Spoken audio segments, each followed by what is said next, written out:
our plan is Hamel and I are going to talk about evaluation types and the trade-offs between different types of evaluation. Then, as I mentioned in the warm-up, we've got Harrison joining to talk about, do a deep dive on Langsmith, Brian giving a case study from his work at Hex. Eugene's going to talk about some specific metrics that are used in LLM evaluation. And then Shreya is going to talk more broadly about evals, user experience and workflows. So I'm personally excited to see all of this. Before we get started, we've emailed everyone about the compute credits. I think in general, people really want to redeem these compute credits. And yet, last I looked, fewer than half of people in the course have responded to these emails.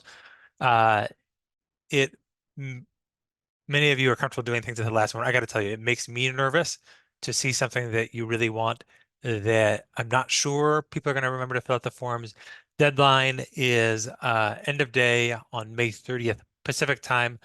I would highly, highly suggest just filling out the form now. We will do what little we can to get compute credits to people who don't fill out the form, but actually it is what little we can. For instance, OpenAI requires information about your account ID, and so we just can't give you OpenAI credits if you don't fill out the form. So it's in your email. We have put it in Discord. Please fill out the form so we can give you your compute credits. And with that bookkeeping behind us, let's talk a little bit about the topic of the day, which is model evaluation for LLM models. I'm going to hand it off to Hamel for a moment.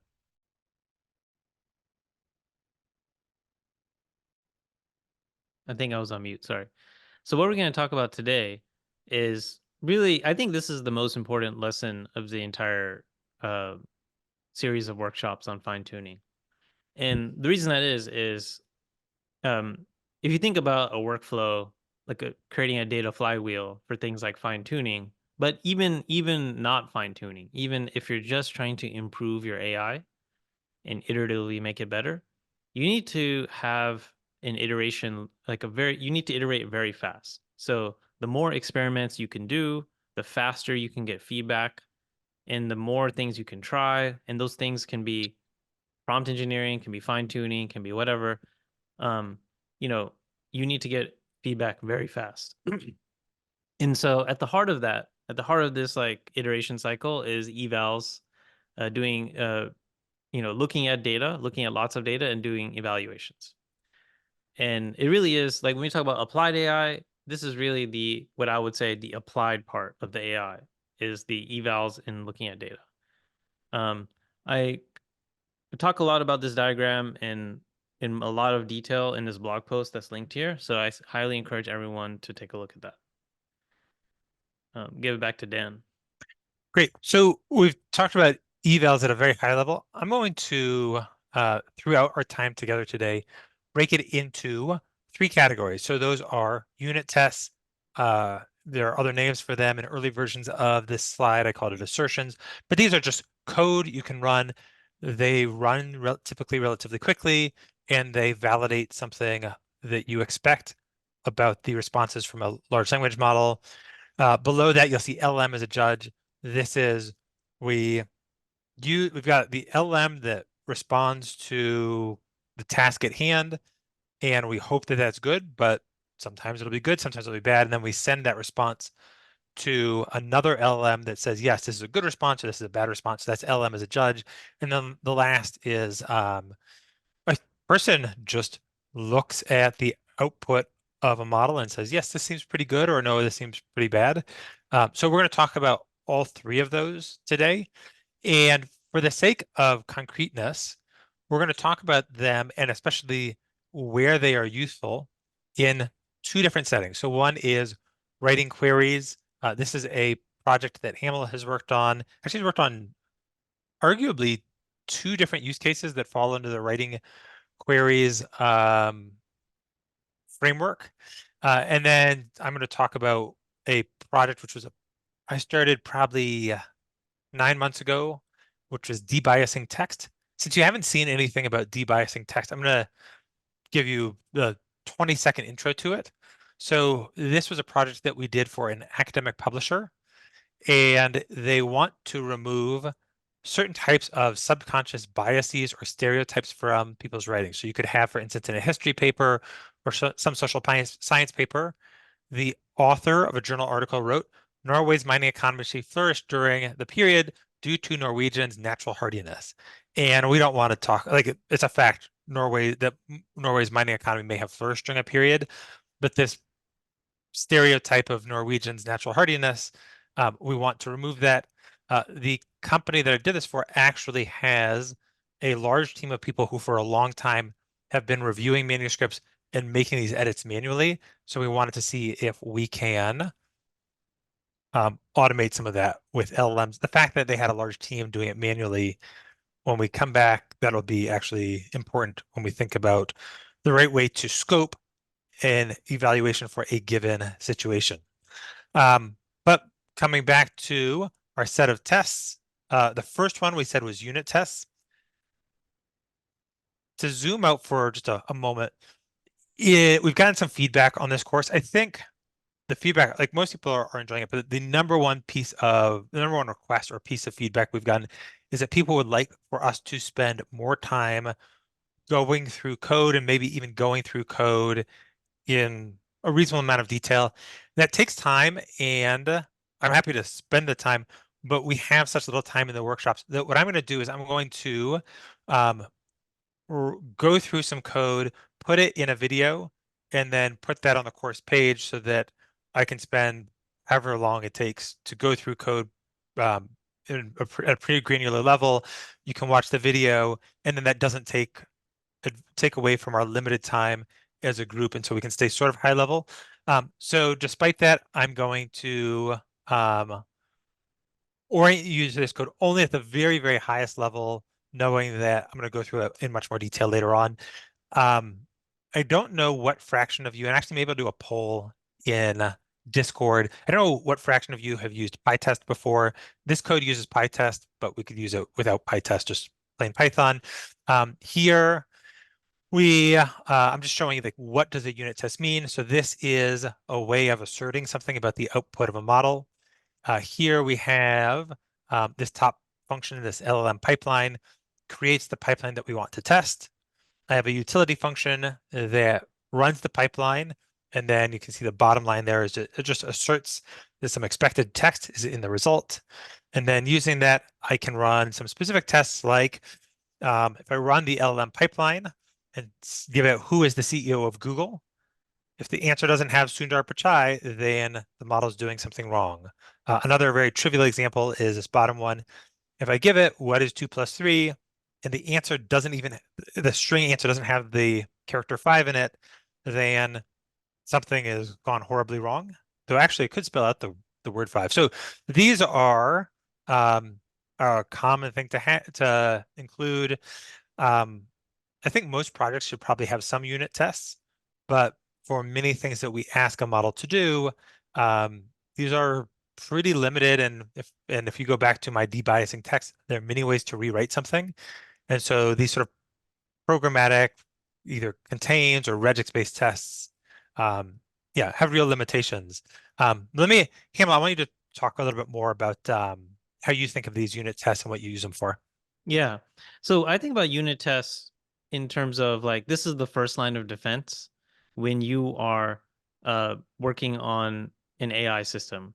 So my opinion is if you don't have really dumb failure modes, like things that can trigger an assertion, oftentimes like it's natural to think that, hey, like I can't write any unit tests for my AI because it's spitting out natural language and it's kind of fuzzy and I don't really know like what's gonna happen. How am I supposed to write an assertion or unit test for this? Like everything requires a human, or you might have that instinct.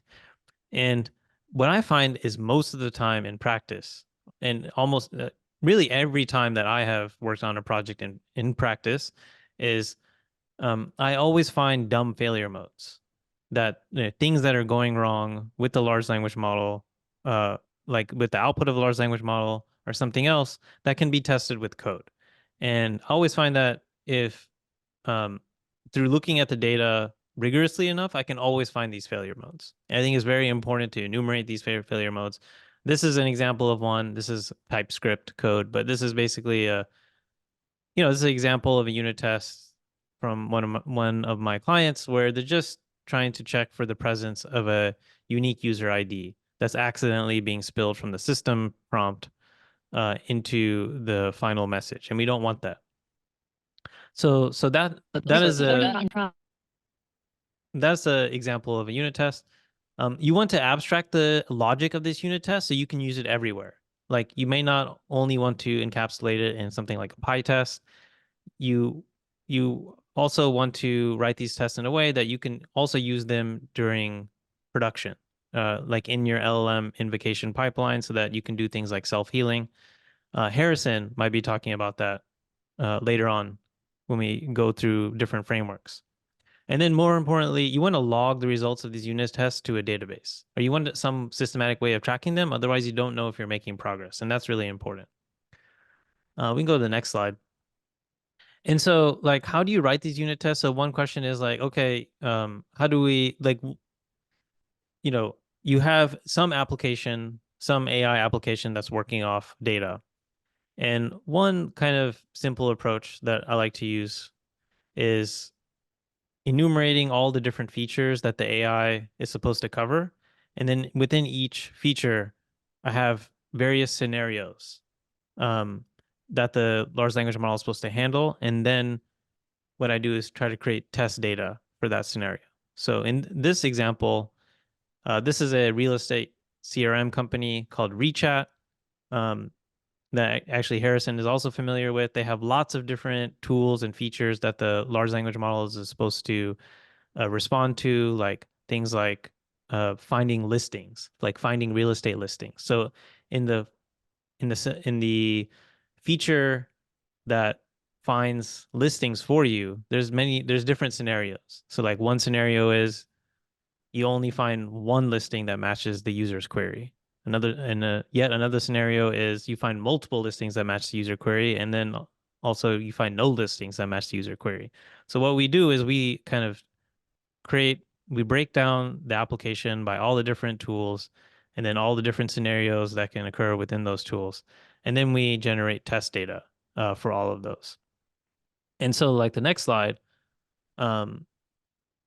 basically one way to think about it is either you have user data that you can bootstrap off of, but sometimes you don't. So one way you can go about this is to synthetically generate lots of inputs to the system. So this is again the Rechat case. You can generate lots of synthetic data just by using a large language model. This is an example of a prompt. It's basically saying, hey, write an instruction that a real estate agent can give to assistants to create CMAs. CMAs is a comparative market analysis. You don't have to worry about what that is. Don't get too hung up on the exact prompt here. Basically, the idea is you can use large language models to systematically generate test data for all these different scenarios in features that you want your large language model to respond to. Hopefully, your use case is not as broad as this Rechat one. Usually, the ones I work on are not, but this is kind of like a one way to think about it. Going on to the next slide. So I mentioned logging results to a database. So when you're first starting off, it's useful to try to use what you have. You don't necessarily need to buy stuff, although the tools are getting really good now, and we'll show you some of them. And actually, Harrison will show you one that I quite like. But you can get started by using existing tools. So, like for example, I have one client. This is the same client, Rechat. They have Metabase that they use to log all their different experiment results. And then, we started off by logging our test results, these like assertions to that, to see if we were making progress, across different iterations. So what you see here, this is a bar chart that basically shows different error rates for different scenarios. It's not important to read the bar chart, honestly. But, we started off by running this in something very similar to PyTest. And this kind of a printout of that on the lower right-hand side, where we have different scenarios, we have different tools and different scenarios within those tools, and then the failure rate of those different scenarios. So I just want to, there's many different ways to do this or structure these tests. I don't want you, don't overfit on what I'm telling you. I'm just giving you some mental model of some way you can approach it. And also don't get too hung up on the tools. Like, there's lots of different tools out there. And we'll try to show you as many of them as possible, through this conference. I'm going to give Yeah. it back to, or It, actually I can keep going. Next slide. there, as I say, there's sort of two things that as you talk that jump out at me. So one is we called it unit tests here. You can in some ways think of I think there are two different ways of using these. So one is like unit tests, they should all pass, and if not, then stop the pipeline. And another is closer to a Kaggle style leaderboard. And say I don't expect them all to pass, but as I run through successive iterations, I want the number of them to pass that pass to go up. And that's a way of basically measuring, am I making progress? Or when I try maybe a different fine tuning off a different base model or using a different prompt, like, is it better or worse? And that's closer to conventional ML. I don't think either of these is like better than the others, but it is interesting to just hear as you talk. That's one of the things that I've used them both ways. Um, and then I think the other detail that is important for people when they're thinking about what sort of tests are relevant for them is that you have many use cases, and I think probably all the projects that you've worked on fall in this category, where like you're really building a tech product that's going to be facing like a general public user. And for those, um, the types of tests that ensure the data isn't like that you're not exposing UUIDs is quite important. Most of the projects I work on are internal. So the example I gave of automatically debiasing text, we actually have someone who previously was editing text manually, and now they're going to use this as a starting point. And so we tend not to be as concerned about unit tests in the unit test sense. Like if something is just really bad, it's not that big a deal. We're just showing something inefficient to our internal employee. And I think that informs which of these two types of ways of thinking of tests you want of unit tests. This can never fail versus we're just trying to generally move in the right direction. That's a really good point. And that's kind of why we have the slide here, because we noticed we had kind of like two different types of experiences, and we wanted to highlight that for our students. Like, hey, there's no like right way of doing things necessarily. It's like you have to take your use case into consideration and see like how much effort is appropriate for your use case. Like for example, unit tests, like in the debiasing text example, perhaps spending a lot of time in unit tests is not going to be fruitful. Whereas like in the honeycomb example that we go through this course, uh, as the case study that we covered in previous lessons, like, yeah, unit tests are really good for that, for Yeah. example. Yeah. I wrote honeycomb on this side, but I should have said read chat. But for either of them, you would use unit tests. And for us, we said like we're editing freeform text. And then if it's not exactly right, that's not the end of the world. But editing freeform text and outputting freeform text, we just thought it was too rigid. So we ended up not using it. So the second workflow we've talked about is the LLM as a judge. So let me hand it to Hamel, and you can talk about how you've done that. Okay, so the thing about LLM as a judge is very popular way to run evaluations on LLM outputs.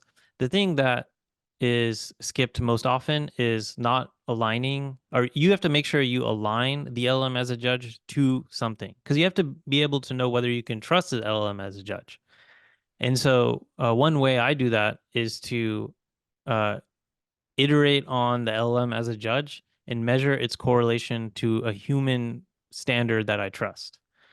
And there's a lot of ways you can do this. I like to use spreadsheets when possible. For example, in the honeycomb example, which you are already familiar with in this course, basically what I did is like, over the course of a few weeks, I gave my client a spreadsheet that looked like this, which basically I had them critique uh, queries as being good or bad and write down exactly why they were good or bad.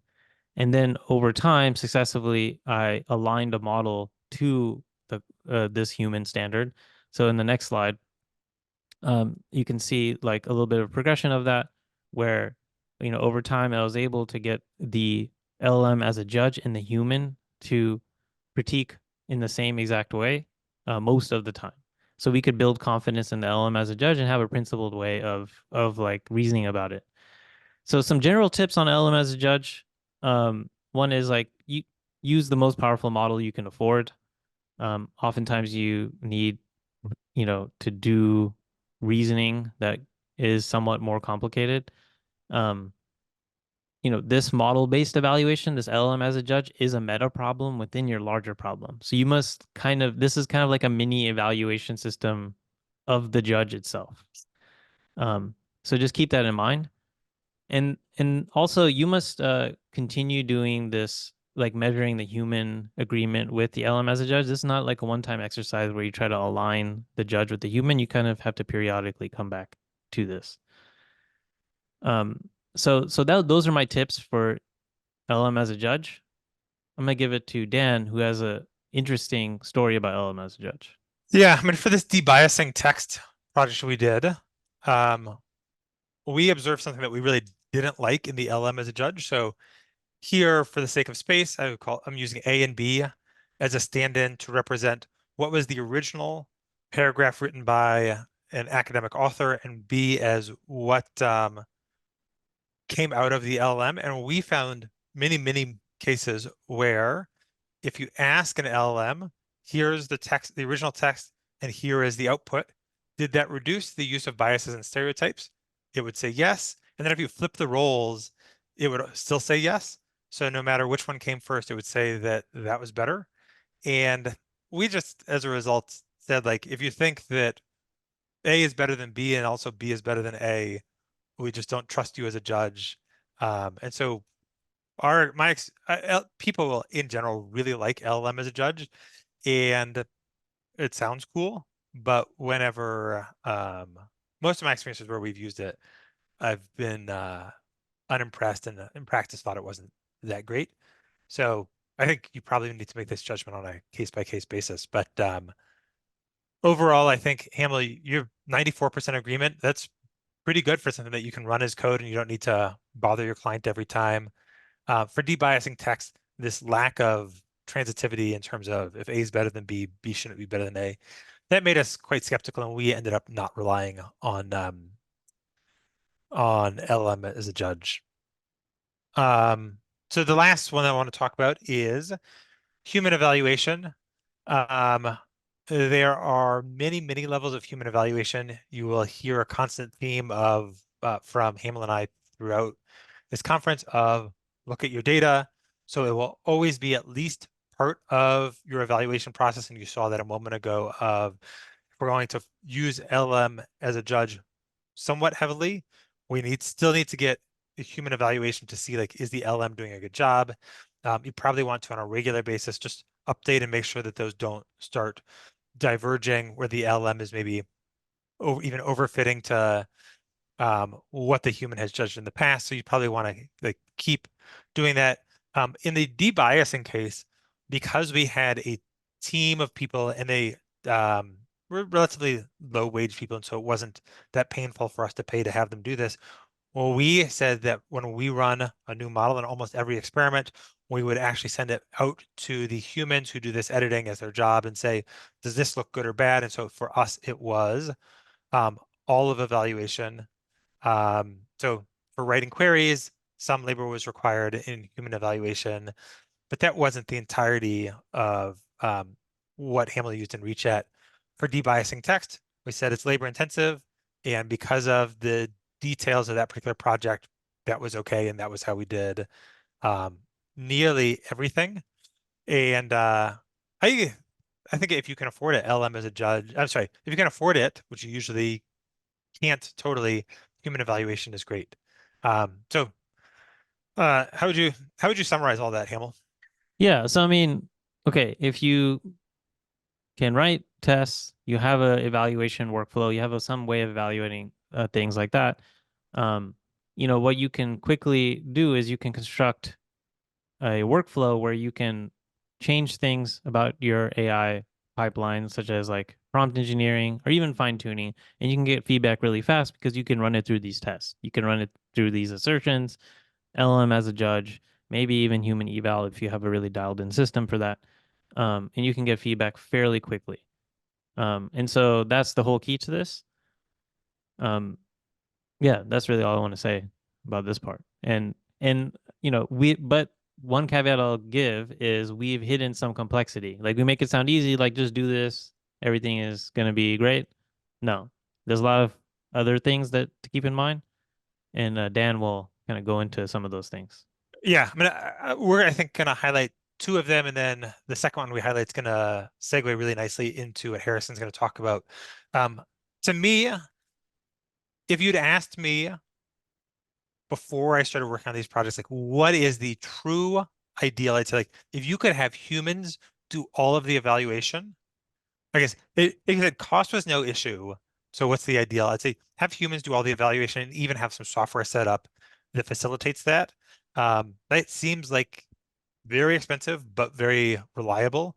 I'm going to give an example of where even the thing that seems like the most reliable can still fail.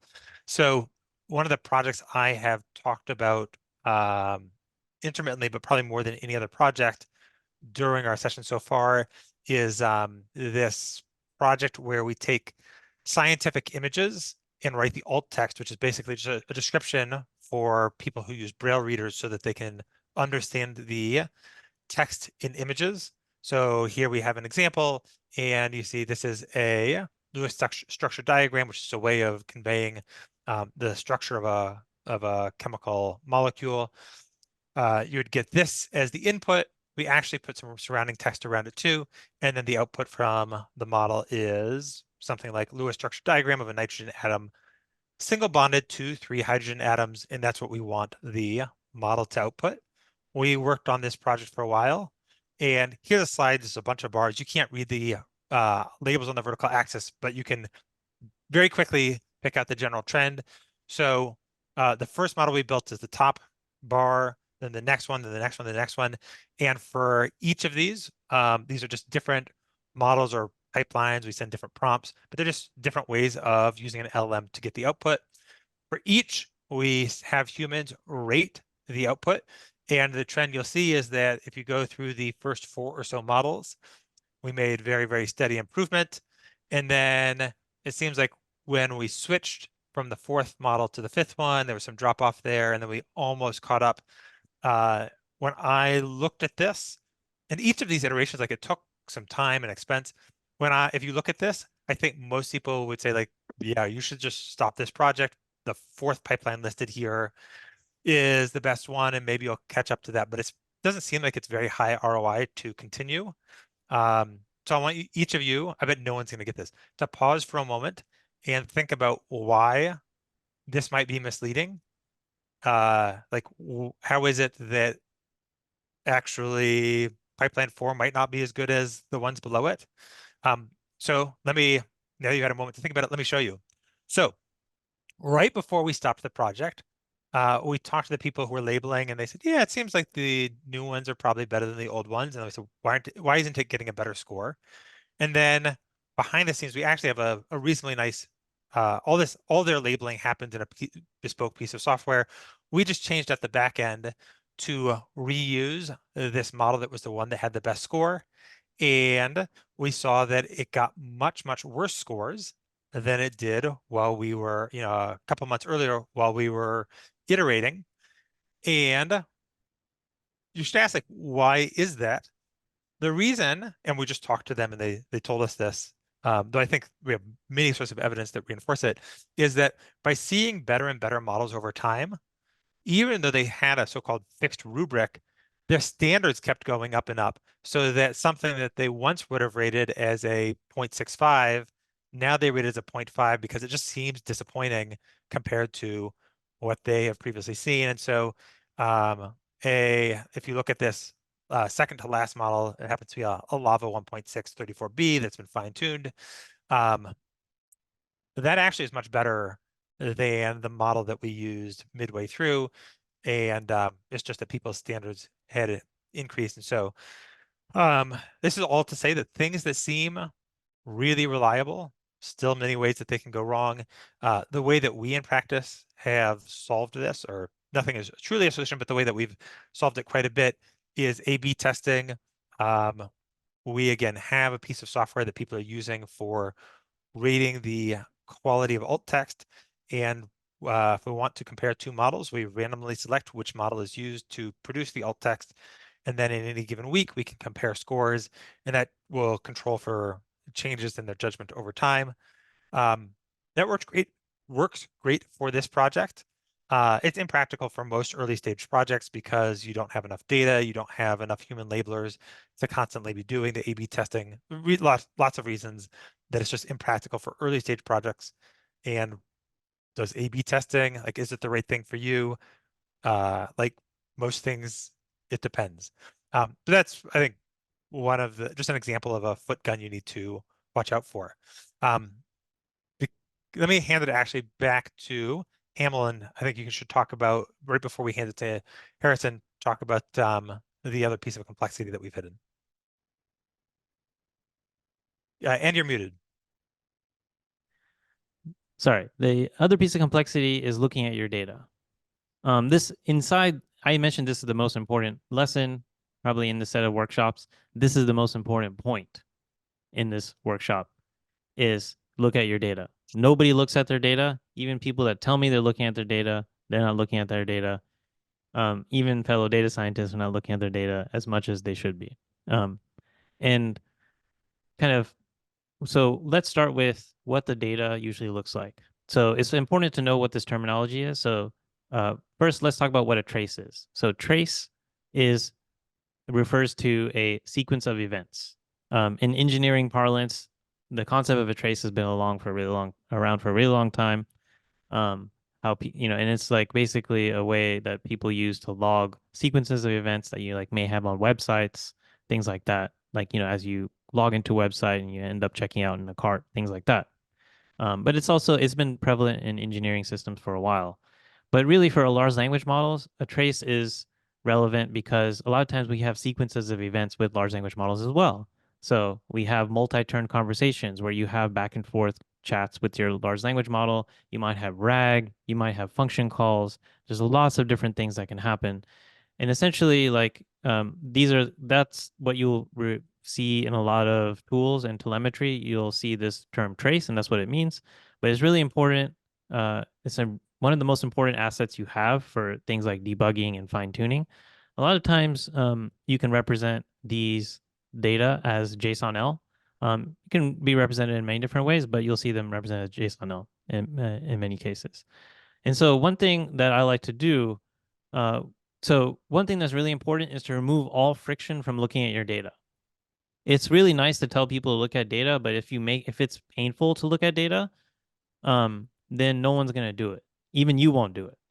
And so what I mean by that is, like, if you just open your traces in a spreadsheet or just a text editor and you're trying to look at it, and you're not able to find the information that you want, you're not able to filter through and navigate that, then you're not going to end up looking at your data. And it's like the most important thing it's probably one of the most important things you can build. And so this is a screenshot from an application, like a very simple one that I built at Rechat that allows me to navigate the traces, the data. And the things I highlighted in red here, they're just very domain specific things, like what tool, what scenario am I looking at? Is this a trace synthetically generated or human generated? How many of these categories and scenarios have I reviewed so far? And then some links to, like, various databases, and also Langsmith, which they use for logging. Things like that is very domain specific and is rendered. And there's other domain specific things I won't get into here. But basically, the idea is, like, remove all friction. And you can build your own tools like this if you want. You can use things like Shiny, Gradio. Shiny for Python. So there's a Shiny for Python, which I used here. But also things like Streamlit, so on and so forth. The tools are getting a lot better. So, you may not have to build something specific to yourself. There's a lot of off-the-shelf tools, but what I would say is you need to make a decision whether or not enough friction is being removed and you're seeing all the information you need. Hamel, I don't Go know ahead. if you're showing a slide with the tools or are you showing the Oh, slide with sorry. you? That was the Now sorry. we're That was good. the Thank you. next page. Sorry about that. This is the screenshot of the tool with the domain specific things that I highlighted, and this is the Shiny for Python kind of application. It takes like it took me like maybe less than a day to build. Very easy. It's very easy to build things like this. Let me go to the next slide, if you don't mind. And so there's a lot of ways to log traces. Like I showed you how to render the trace. There's a lot of tools and they have evolved quite significantly since like even I worked on this project. And there's a whole host of things. There's things like Langsmith, which is pictured here. That's a way to render your trace. Langsmith has also other tools and things like for writing tests and doing all these other things that we have talked about. Harrison is going to walk through that right after this. But there's other tools that you can also check out, like things like Pydantic Logfire, which is like a logging framework. There's Brain Trust. There's Weights and Biases Weave. And there's also open source tools like OpenLLMetry and Instruct. About the next slide, I just want to point out for the Instruct, we have JJ Allaire, who's going to walk through in very detailed code and do a workshop on the honeycomb problem, which I've been using as a case study in this course. We've worked with him to bring that example into his open source library Instruct, and he's going to walk through how you would do kind of like an end-to-end eval using his library. So I highly recommend that. I would almost say like treat it as a required part of the course because it's gonna be really good, and that's gonna be tomorrow at 1 to 2 p.m. Pacific. Okay, next slide. And so there's a lot of things that we have talked about here: writing unit tests, logging traces, doing evals, looking at data, all this stuff. Now, some of this stuff maybe you want to build a tool, but honestly, it's a lot of things to think about. And, especially for things like logging traces, I don't recommend building tools for that yourself. Like just use there's like good tools out there. Use tools where you can, like off the shelf tools. We will be going through. So if you go back to the previous slide for a second, sorry. I just want to point out that Langsmith Harrison is going to do office hours and be talking about it right here in this lesson. Brain Trust, we will have a session. We might end up having a session with weights and biases.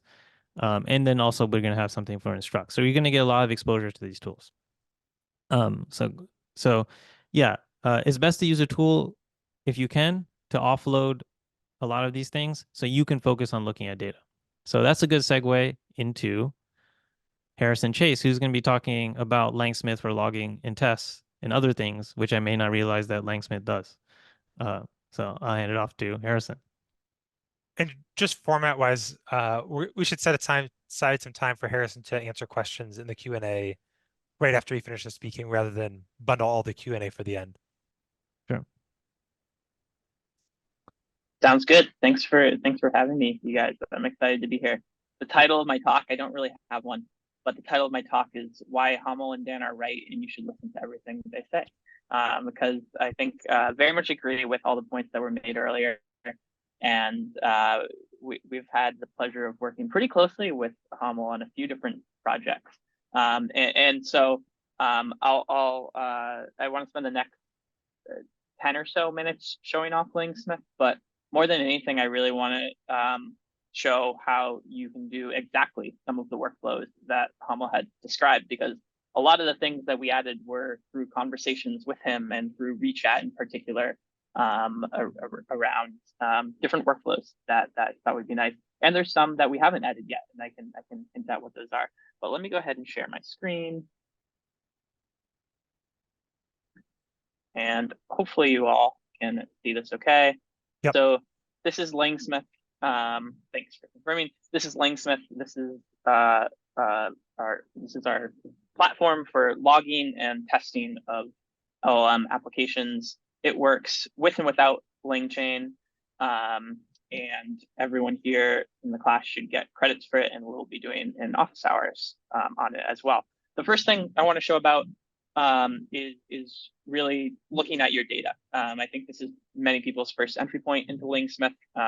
If you're using LangChain, it integrates with 1 or 2 environment variables. If you're not using LangChain, we have a few different entry points. You can set a decorator on your functions. You can log spans directly. And what happens when you log them is you can log them to a project. So I'm going to click into chat LangChain here. This is the chatbot over our documentation, and I can see a log of all the things that were asked. I can click in to any one of these things, and I can see exactly what's going on under the hood. So here I can see that I first made a call to Google LLM, and I got it to basically rephrase a question. I then passed that question to a retriever, and I got back a list of documents. And then I made a final call to Google's LLM, and I got it to generate an answer. And I can see here, when I'm clicking into them, I can see that everything's rendered really nicely. So we spent a bunch of time trying to make this look as nice as possible. We strongly believe that people still should be looking through their data, and so we want to make that experience as enjoyable as possible. And so you can see kind of like the system message, the human and AI messages, the output, the documents kind of like render nicely. One of the fun things that we also added was you can basically go directly from this trace into a playground. So if you want to tweak the prompt at all or do any modifications, you can jump directly to there. And we found that really helpful for this kind of like iteration speed. All right, so that's one thing that Hamel mentioned, looked at your data. Another thing he mentioned when he was talking about that, and I was taking notes these past 10 or 15 minutes, so I'm referring to my notes throughout all of this, is the ability to kind of like filter and dissect data. And we've invested a lot of time into really good kind of like filtering of these runs. So I can add a filter, I can filter to errors, I can filter based on latency, so I can get runs that took a long time. For status, I tag these with various things. So I'm using 4 different LLMs, actually 5 different LLMs, and I tag them, and I can then filter into ones that are using OpenAI or Google or anything like that. And I can filter on feedback as well. And so this is one of the main things that we see people want to filter on, because it easily draws your eyes to things that the user said did poorly or did well. And I can also view aggregate statistics of this over time. And then I think Dan mentioned A/B testing a little bit. So we actually do a version of that with Chat LangChain. And what you can do is you can group your statistics by metadata. So I can see kind of like various, so here we track various stats. And there's a really cool one to look at, which is latency. And so I can see the latency of these different models over time. And so I can see that we have Fireworks, and I think OpenAI are generally the fastest. And then we have Cohere, Anthropic, and Google up above. All right, what's next on my list of notes? I think after that, I jump to a bunch of things around data sets and testing. So as I mentioned, there's kind of like 2 core components of Langsmith. One is the observability side, which I just showed off. And then the other is around data sets and testing. So first step is to actually create these data sets. We support a few different ways of doing that. One, you can upload examples manually. So let me go here, because I think this is a good one. You can upload examples manually. You can click in. You can see exactly what they are. You can modify them. You can also import them from traces. So if we go back to our project, this is one workflow that we see being done a bunch. Is maybe I want to filter to things that were given a score of 0. So these are bad examples. I then maybe want to click into this, and I want to add this to my data set so that I can easily stop it from happening again if this has happened bad. And so then I can say, yes, these are the same, and then add it to a data set. And so this workflow of traces to data set is, I think, a really nice workflow and a good reason to have kind of like a tool that unifies your data in one place.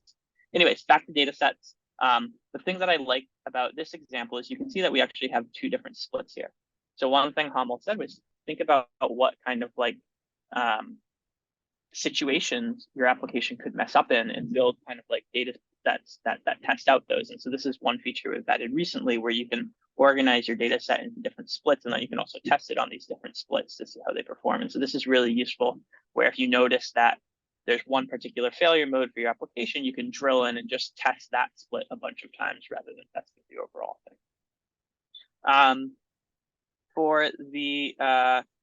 for tracking the things over time, I'm going to jump to an example where I have more runs over time.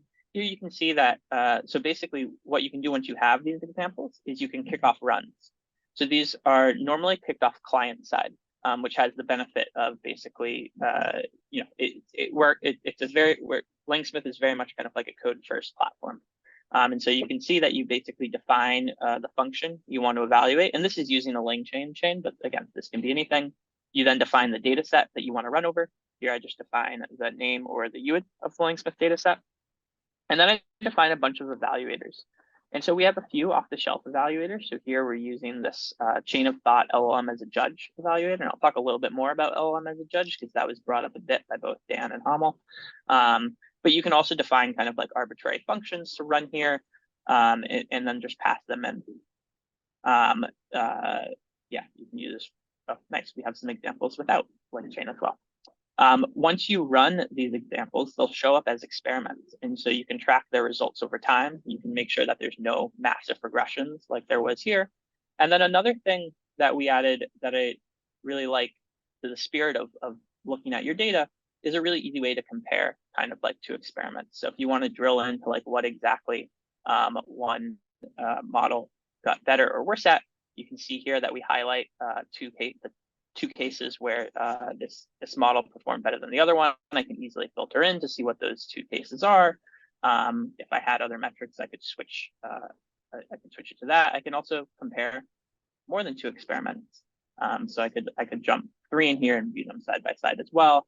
And of course, I can open it up and I can look at it in a little bit more detail for the spirit of looking at your things and for looking at your data, input, output, result 1, result 2. A few last things I want to highlight on the topic of LLM as a judge. We also support adding LLM as a judge is in the UI so that they'll automatically run every time an experiment is uploaded.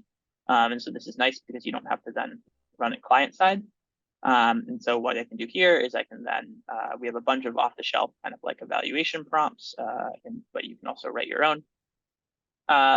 One of the cool things that we're working on at the moment, Hamel mentioned this idea of aligning human preferences with the LLM as a judge. And I saw a question in the chat about how to do that. And one of the theories thrown out was few-shot examples. And so we want to make this alignment through few-shot examples a really tight cycle. So one of the things we're working on is basically a correction flow where you can kind of like use an LLM as a judge, annotate whether it did it right or not. That then gets fed back in as a few-shot example. And hopefully you can start to measure alignment over time.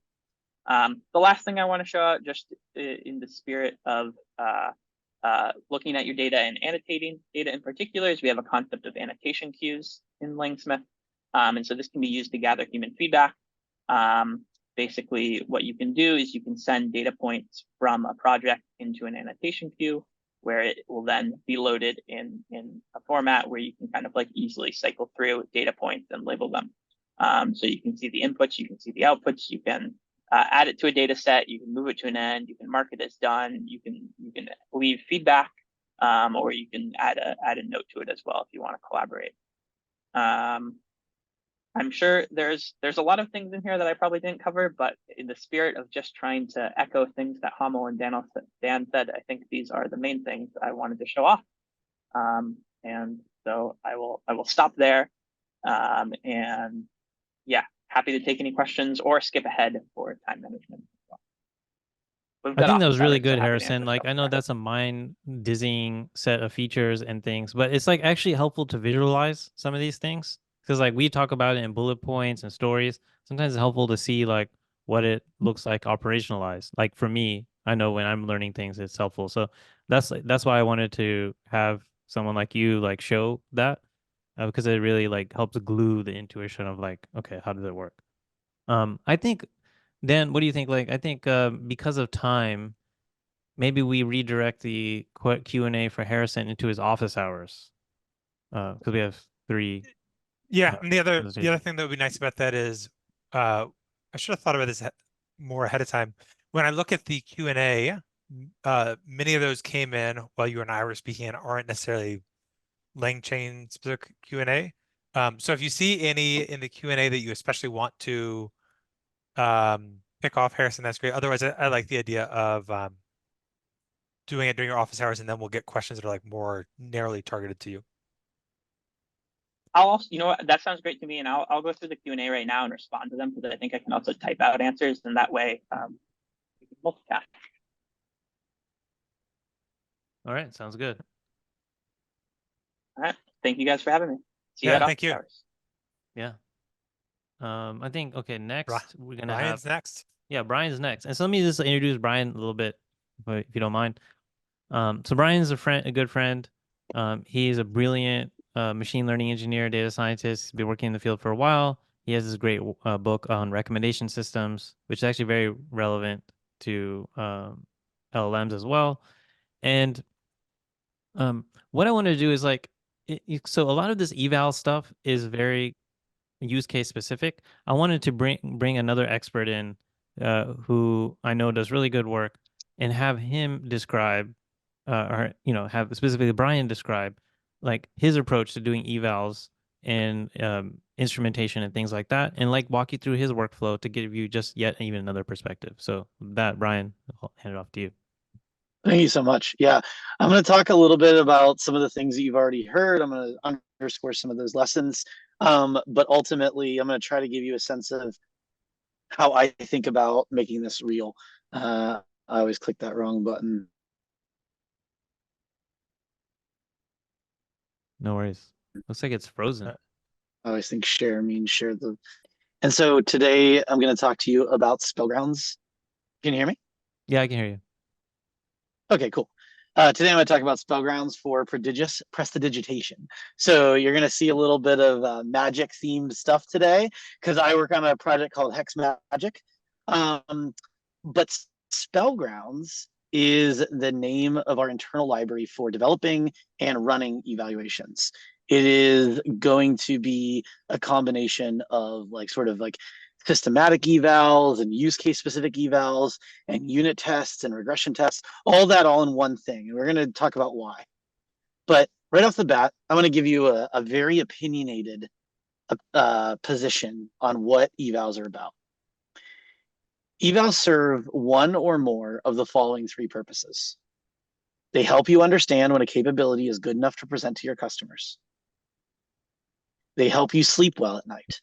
They give you confidence that your system's not behaving badly. Or they help you debug later when things go awry. I am pretty convicted that these are what evals are for and what they're about. When you think to yourself about the things that you've learned so far in the course and the lessons that you've heard about good evals and how you can use evals, they usually, in my opinion, always fall into these three buckets. You'll also see this in the market when you talk about evals tools. So I'm going to talk about these three lessons as part of the things I cover. So first up, I'm going to tell you a little bit about some things you should avoid. We're going to call this miscasts and fizzled spells. These are mistakes I've already made or I've narrowly avoided. The first one that I see people make a lot is they think LLM evaluations are entirely a new field. They're not. They've been around. We've been doing it for a long time. And the experts are data scientists. We've been mapping complicated user problems to nuanced objective functions for over a decade. Some of us personally for over a decade, and the field for close to 20 years. We've got really good instincts here on what it means to measure unpredictable outputs. You may think that the nuance and the beauty of your LLM outputs are some ineffable thing. They're not, I promise you. I believe that you can coerce whatever it is you're trying to get generative AI to do for you into reasonable and quantifiable performance. So let me give you some examples. For code generation, you should be considering things called execution evaluation. Run the code and see if it does what you expect. In my workflow, I need to evaluate SQL and Python and R.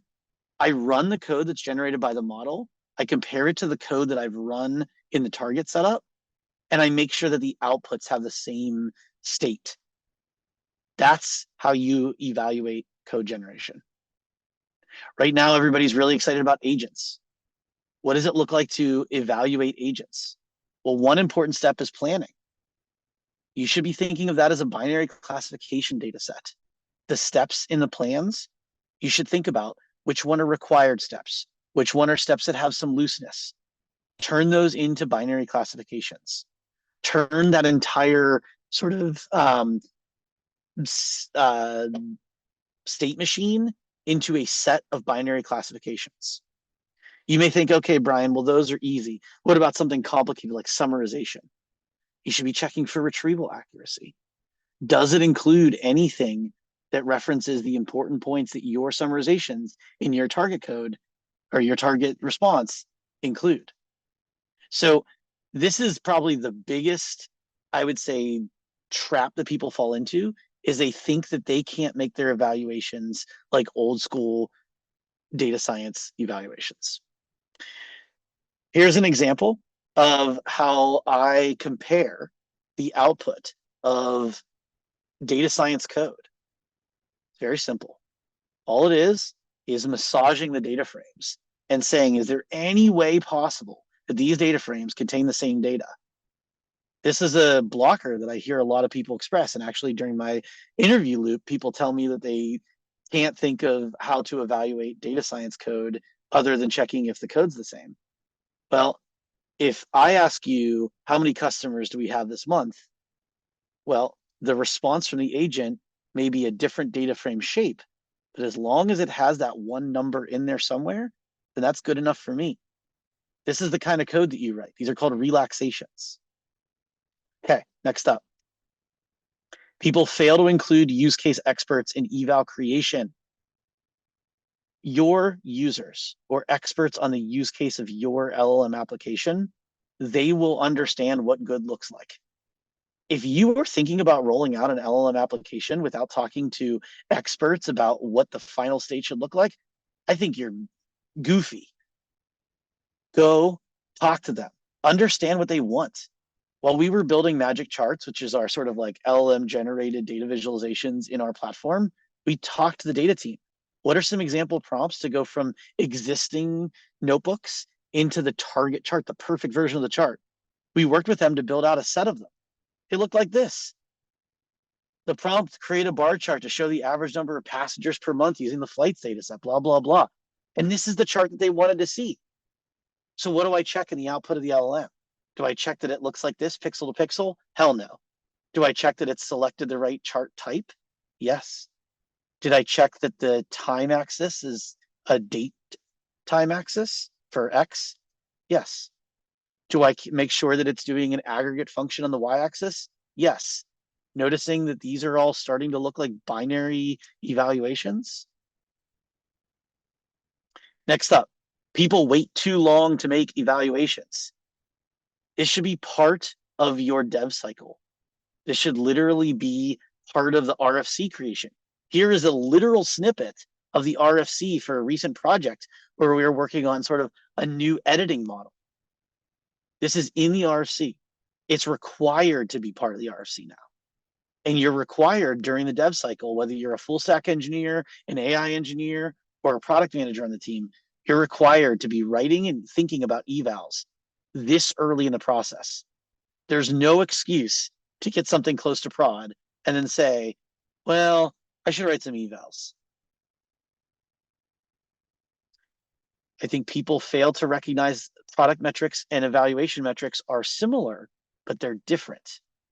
You'll notice this, look at your data. I promise I wrote that before today's lecture from Hamel and Dan. We are all in alignment that you have to look at your data, but you shouldn't mistake your product metrics for your evals. They are distinct. Product metrics will give you a lot of intuition about great evals. These production logs aren't sufficient for building evals. We saw some examples of digging into production logs to give us some intuition for how things are behaving. That's really important.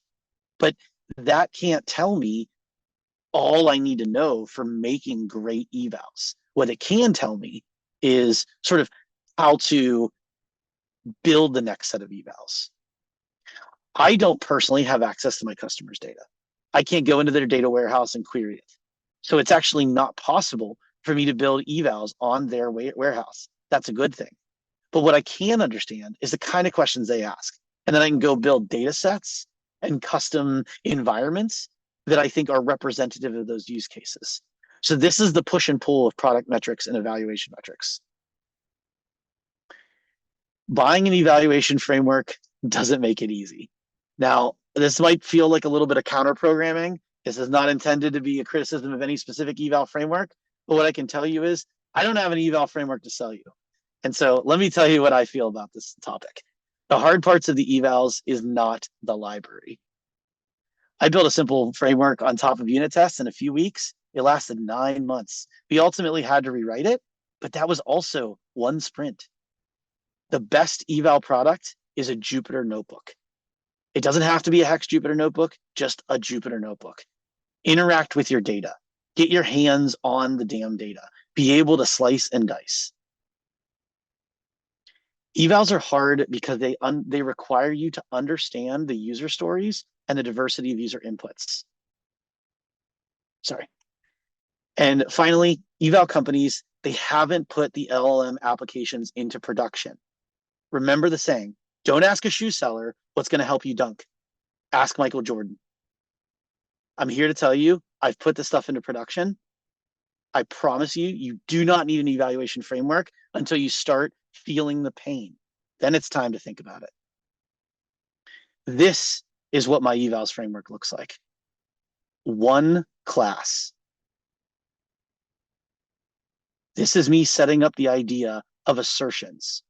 How do you evaluate in a very flexible and relaxed way, whether the eval namespace and the target namespace, i.e. what the agent responds with and what happens after you evaluate it, and your target look like.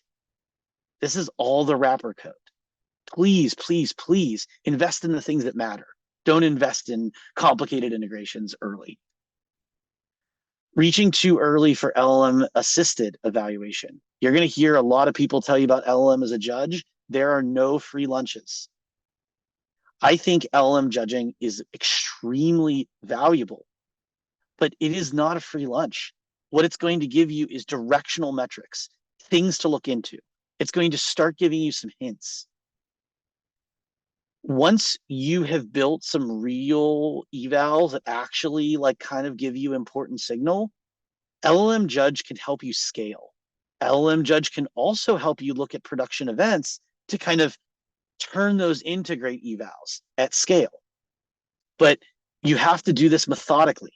Do side-by-side evaluation on new treatments. Use multiple judges, multiple models, multiple shots. Check for human alignment randomly and periodically. The best paper I've seen, the best writing I've seen on this topic is by Shreya Shankar. Check it out. This is what it looks like to do LLM judging systematically over time. We made a relatively minor change in our context, and we ran 7 experiments here. And we wanted to see the performance on different versions of the model. And each time we're using the judge to tell us what's better, old or new, old or new. And we're doing this over 2,000 evals. So this is what it looks like to try to use LLM as a judge as a tool. Part 2, moderating magic. How do you build an eval system yourself? Magic is an AI copilot for data science that lives in Hex. It can generate SQL that's specific and knowledgeable about your data. It can string cells together using different kinds of cells to write polyglot code chains, SQL, Python, R, and native charts.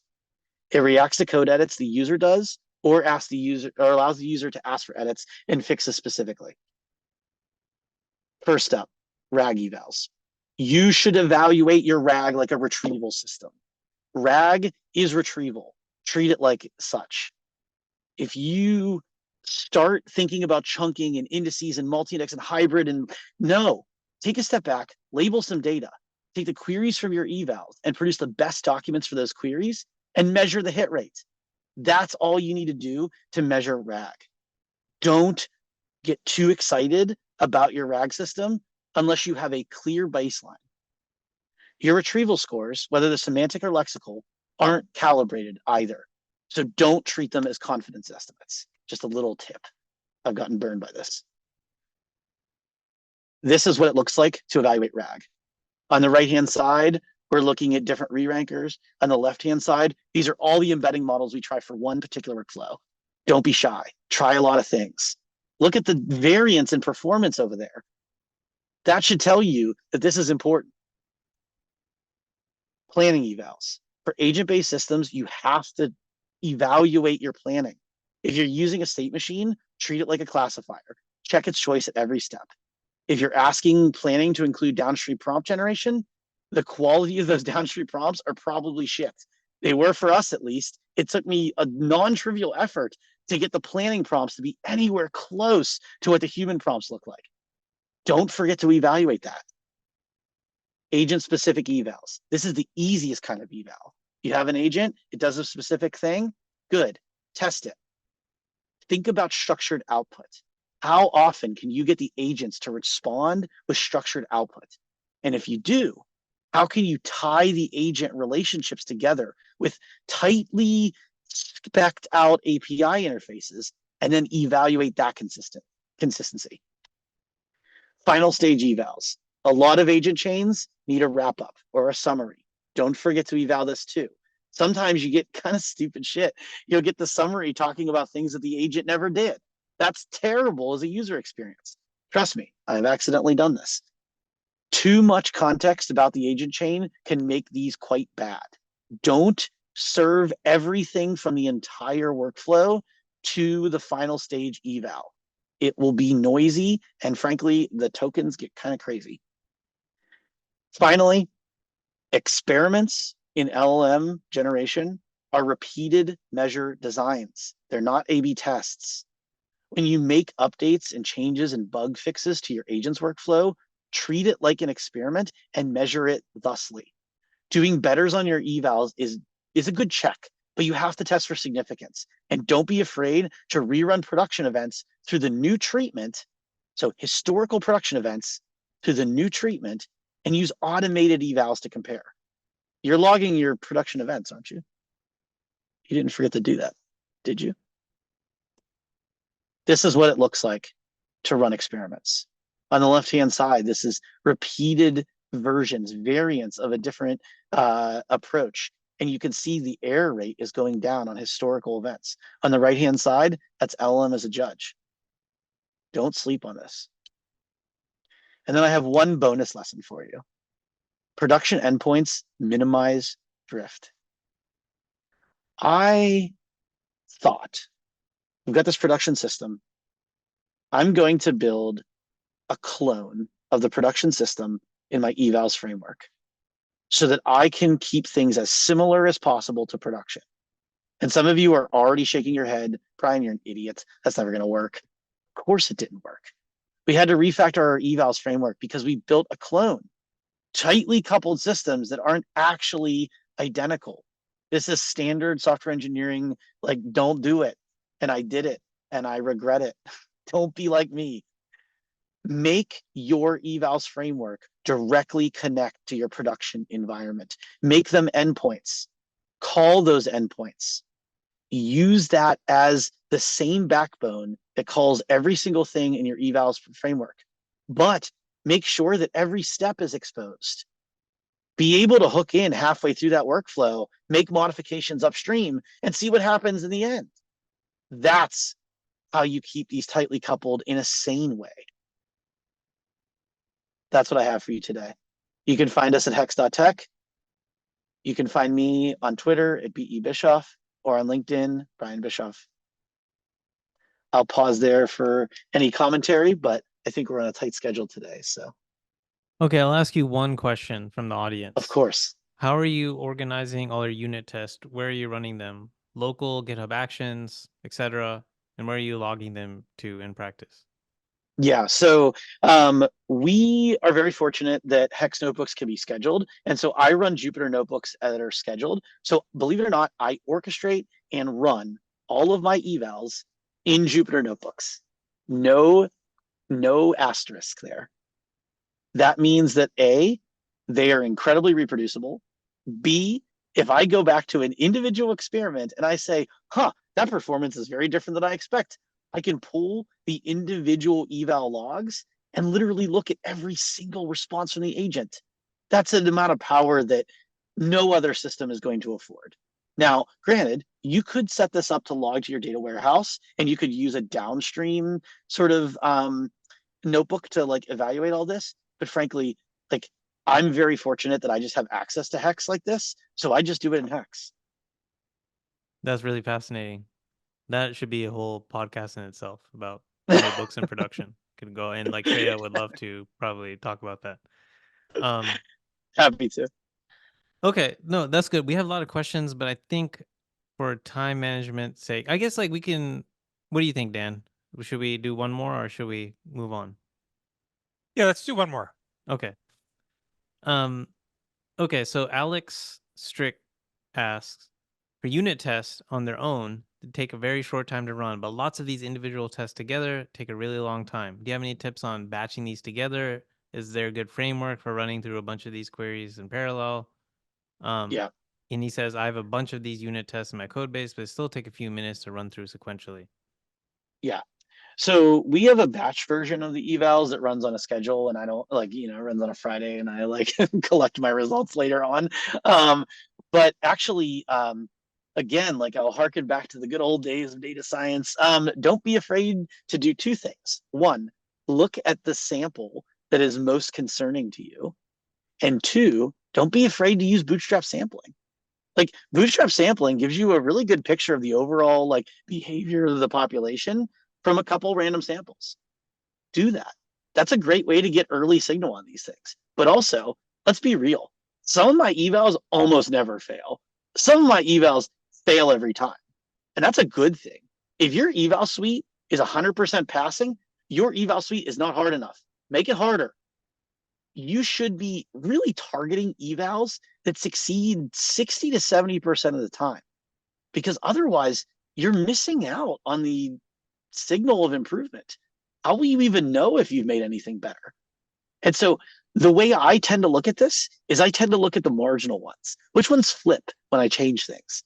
If I can't get them to change, actually, to be honest, I'm eventually going to delete them. Like they're not doing much if they're never failing. If we've moved on in the world from GPT-3.5 like quality on a certain test, well, then why do I need to test it every time? That's No, my it makes feedback. sense. As data scientists like to say, there's no variance, there's no signal. Okay, that's great. That's a very great presentation, Brian. Really appreciate that. I think people are commenting they really love this presentation, by the way. Awesome. Glad to hear it. So the next guest that we're going to have is Eugene Yan. He's also a good friend who I've known for some time now. He is quite prolific and writes a lot about machine learning, large language models, you name it. The thing that he will be, Eugene is a senior machine learning scientist. I hope I'm not getting the title wrong, at Amazon. I'll let him correct that. But what he's going to be talking today about is metrics. So a lot of people are asking like, what metrics should you use? We're talking about like, okay, measuring, writing evals, having metrics, but I haven't like really gone into metrics. So Eugene is actually going to talk about that in more detail. Eugene? Thank you, Hamel. That's way too kind. All right, everyone, we are almost at a 1.5 hour mark, and I will be going fast. And there's going to be a lot of code. In fact, it's just all code and graphs.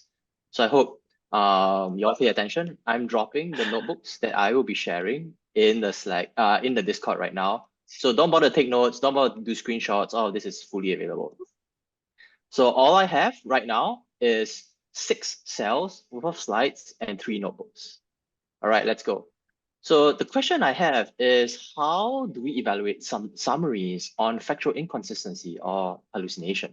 Right, everyone's using some kind of LLM to summarize stuff, but how do you know if it's actually correct? Well, if you actually look at it, we are human eval, you'll find that hallucinations happen about 5 to 10% of the time, and sometimes it's pretty bad. So the way we can do this is with an evaluator model. Right? The input is the source document and the summary, and optionally the label if you're fine tuning on it. And the output is the probability of the summary being factually inconsistent. So we can frame this as a natural language inference task. So natural language inference is a classical NLP task whereby given some premise and hypothesis, we have the label of it being So if imagine the premise is John likes all fruits, the hypothesis that John likes apples is entailment, and the hypothesis that John dislikes apples is contradiction. And of course, we also have a neutral, which is we don't have enough information to tell whether it's correct or not. Now, if we apply natural language inference to factual inconsistency detection, what happens is that we can use contradiction, the contradiction label, as factual inconsistency. So imagine we have a document, maybe this is some talk abstract for a previous talk I did. Eugene's talk is about building LLM systems, etc. So the summary is the talk is about LLMs, that will be entailment. And the summary of the talk being about apples, that will be contradiction.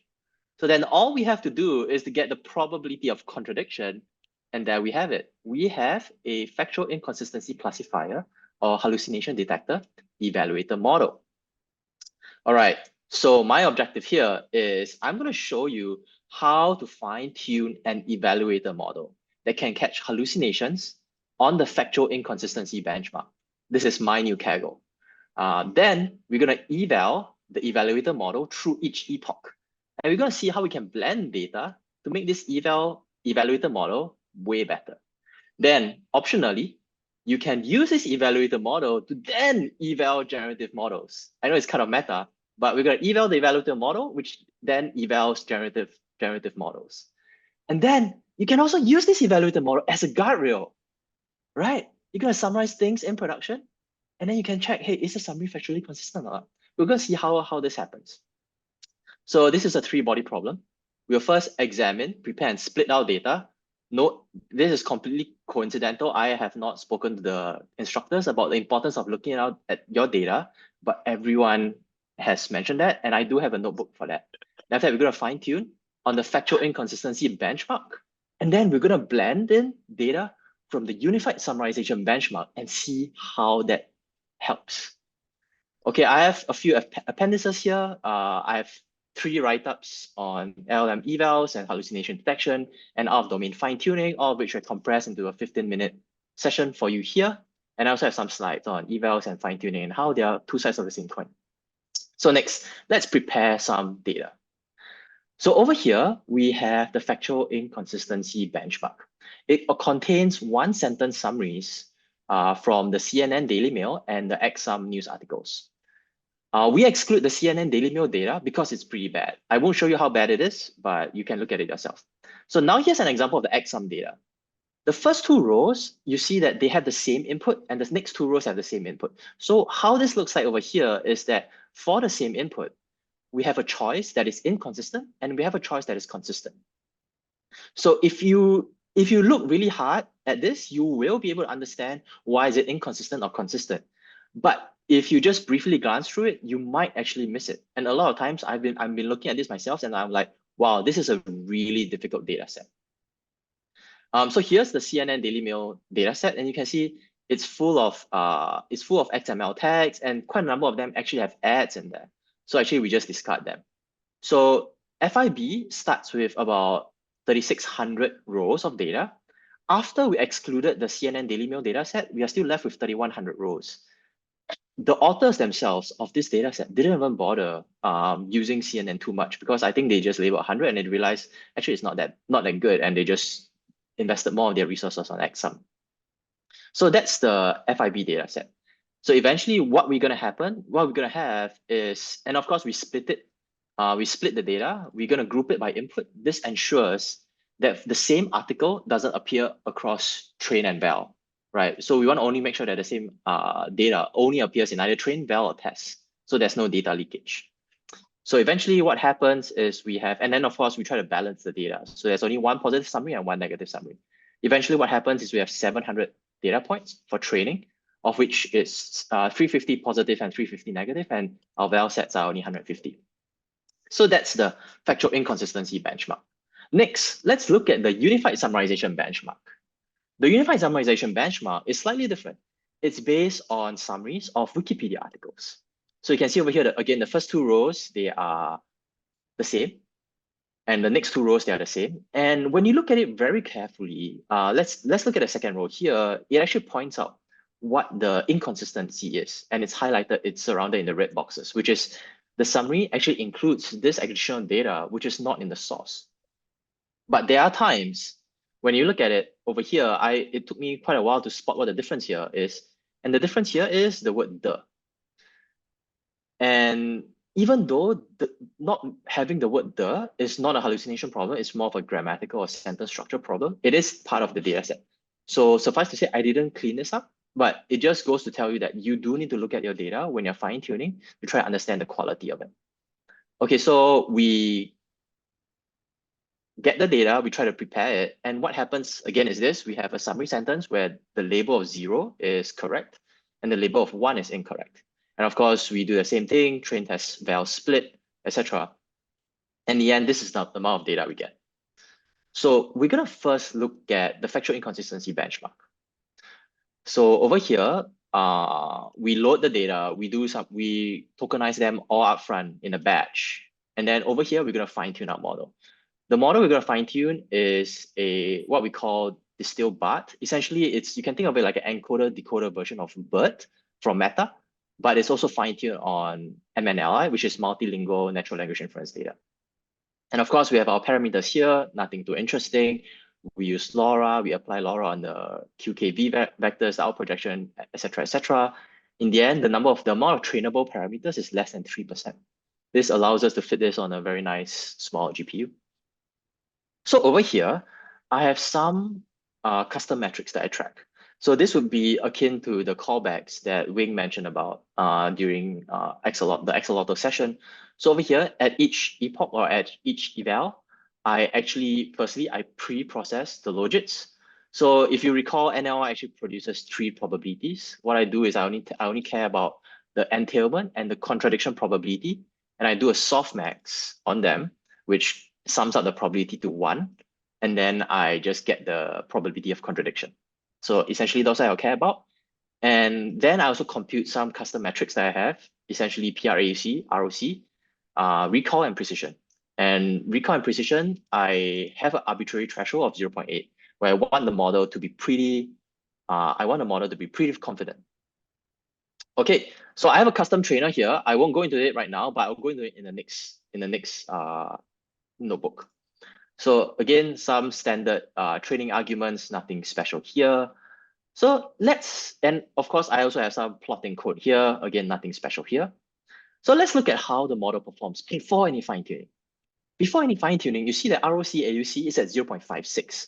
If you recall, an ROC AUC of 0.5 means that it's really a coin flip, and the model is not doing anything better in charts. So you can see, okay, ROC AUC is coin flip. And what I really love is the graph all the way on the right, which is the overlaps of red and greens. The reds are we have the ground truth, we know what is inconsistent, and the greens are what we know is consistent. And we can see the overlap. And you can see that in this case, the model just cannot distinguish the overlap. It cannot distinguish between them before any fine-tuning. Now note that this model has already been fine-tuned on MNLI, but still is doing a pretty bad job. So now let's start fine-tuning. And so you can see these are the custom metrics that I have. Usually, if you don't have any metrics, you probably only get loss, training loss and training loss. But I do have extra losses. I do have extra metrics such as PRAUC, ROC AUC, recall, and precision. So let's just focus on ROC AUC. You can see that ROC AUC increases from 0.56, which we have over here, to 0.65. Not too bad, but at least it suggests that the model is learning. But what is very disappointing though, is that the recall at 0.8 does not go above 10%. So in this case, this is just not usable, right? This model just cannot identify factual inconsistencies. So we check the evals after fine-tuning. This is on the training set. We train on this and we just check on this to make sure that our model can learn. We see ROC AUC is 0.71. And we start to see a little bit of separation of distribution, right? You start to see a little bit of separation. But on the validation set, ROC AUC is 0.66, not that good, and the separation is pretty bad. And over here on the test set, which we have never seen and we are not using to pick our checkpoint, ROC AUC is slightly, I think it's not statistically significant, but you can see the separation of distribution is pretty bad. So next, let's see how we can fine tune on a different data set. We fine tune on the unified summarization benchmark, followed by the factual inconsistency benchmark. So the factual inconsistency benchmark in this case is the data that we care about. You can imagine in your own use case, you would have some kind of summarization data, and all you care about is how it performs on that data. So what you can do is you can take all this open source permissive use data sets, which both of these are, and you can use them to bootstrap your own model by blending in the data. And we'll see how you do that here. Again, so we have the fact. So again, to remind you about our data, our factual inconsistency benchmark, we only have 350. We only have 700 training samples, but the unified summarization benchmark, we have 5,000 training samples, and I deliberately split a big chunk of it into the validation set, right? So you can see that USB has almost 10x more of the factual inconsistency benchmark. So by using some kind of external data, you can improve your own models. And in this case, what I care about is hallucination detection on summarization. So again, we do some kind of batch tokenization, so we don't have to tokenize on the fly, and we set up our models. Nothing special here. So what is this custom trainer? This custom trainer is because at the point of me trying to do this, which is about 6-7 months ago, Hugging Face trainer didn't allow for evaluation on multiple data sets. So this is really just copying the trainer code and overriding some of the methods that it has, specifically eval and maybe logs-eval. You can just use this code if you want to. So how it looks like here is that without the custom trainer, all you could do was this, which is eval dataset. You provided a single eval dataset. But with the custom trainer, what you can do now is this. You can provide a dictionary of dataset to the eval dataset, and it would just work. So again, we have our usual visualization code, and this is the same thing. USB, what we saw, ROC AUC 0.56. This is, oh, sorry, that was FIB, the dataset we care about. ROC AUC is 0.56, and this one for USB, ROC AUC 0.66, a little bit better, but the divergence looks a little bit funky. In the previous case, you can see it was a little bit too strict. Most of the probability was about 0.75. Over here, it's a little bit too lenient. Most of the probability was close to 1. So let's look at this. So what we're going to do is we're going to fine tune this model. And let's just focus on the USB metrics first, which is USB, PRAC, ROC, da. You can see that the USB ROC AUC very quickly ramps up from 0.76 to 0.94. That's pretty freaking amazing. And recall and precision is 0.75 and 0.93. That's really good. I don't think in production, I don't think your data is going to be as clean. And you can achieve something like this. We also probably want to tweak the threshold to maybe either bias towards recall precision. But let's look at FIPS ROC AUC. You can see FIPS ROC AUC, and then what I'm going to do is I'm going to split the screen here for a second. So you can see previously FIPS ROC AUC went up to 0.65, right? Over here, by solely fine-tuning on USB, not a drop of FIP data, we could get the FIP ROC AUC to go up to 0.64 or 0.63. What the heck is going on, man? I mean, it's the same task, but these are completely different domains. But the thing is, look at the recall. The recall has gone up from 8% to 25% to 25%, etc., etc. That's a huge world of difference from what we were seeing previously, right? Where we were stuck before at like 6%, 4%.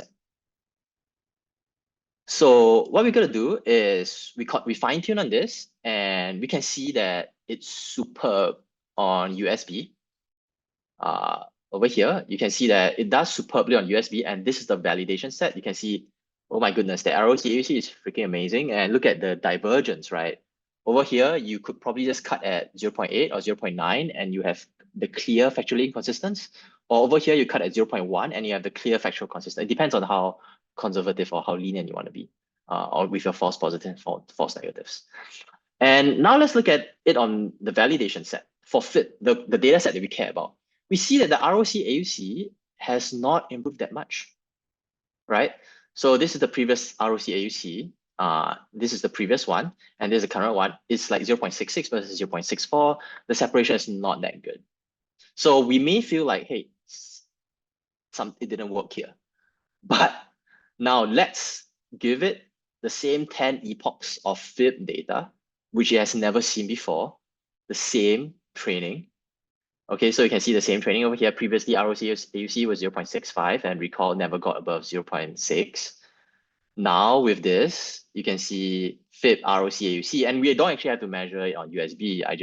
Because I was just curious how much adding in additional data would cost us in terms of alignment text on USB. You don't actually have to track this, but I did. Oh my God, the ROC AUC immediately started at 0.75 and then went up to 0.86. And look at the recall. It's like 10x higher than what we had previously, 0.57. And precision is 0.93. That is insane, right? So all in all, these are some metrics on how I would use to evaluate a classifier model. So now here's how it looks like in the end. Our FIP test set. So you can see the test set previously with only FIP data on the left, and here's the test set with FIP data and USB data on the right. And this model with maybe a little bit more data, we can probably get to higher recall, maybe 0.8. And I think a good balance is 0.8, 0.8 of 0.8, 0.8 in terms of this evaluator model's ability to catch hallucinations. But so now you can do this to evaluate your generative model, right?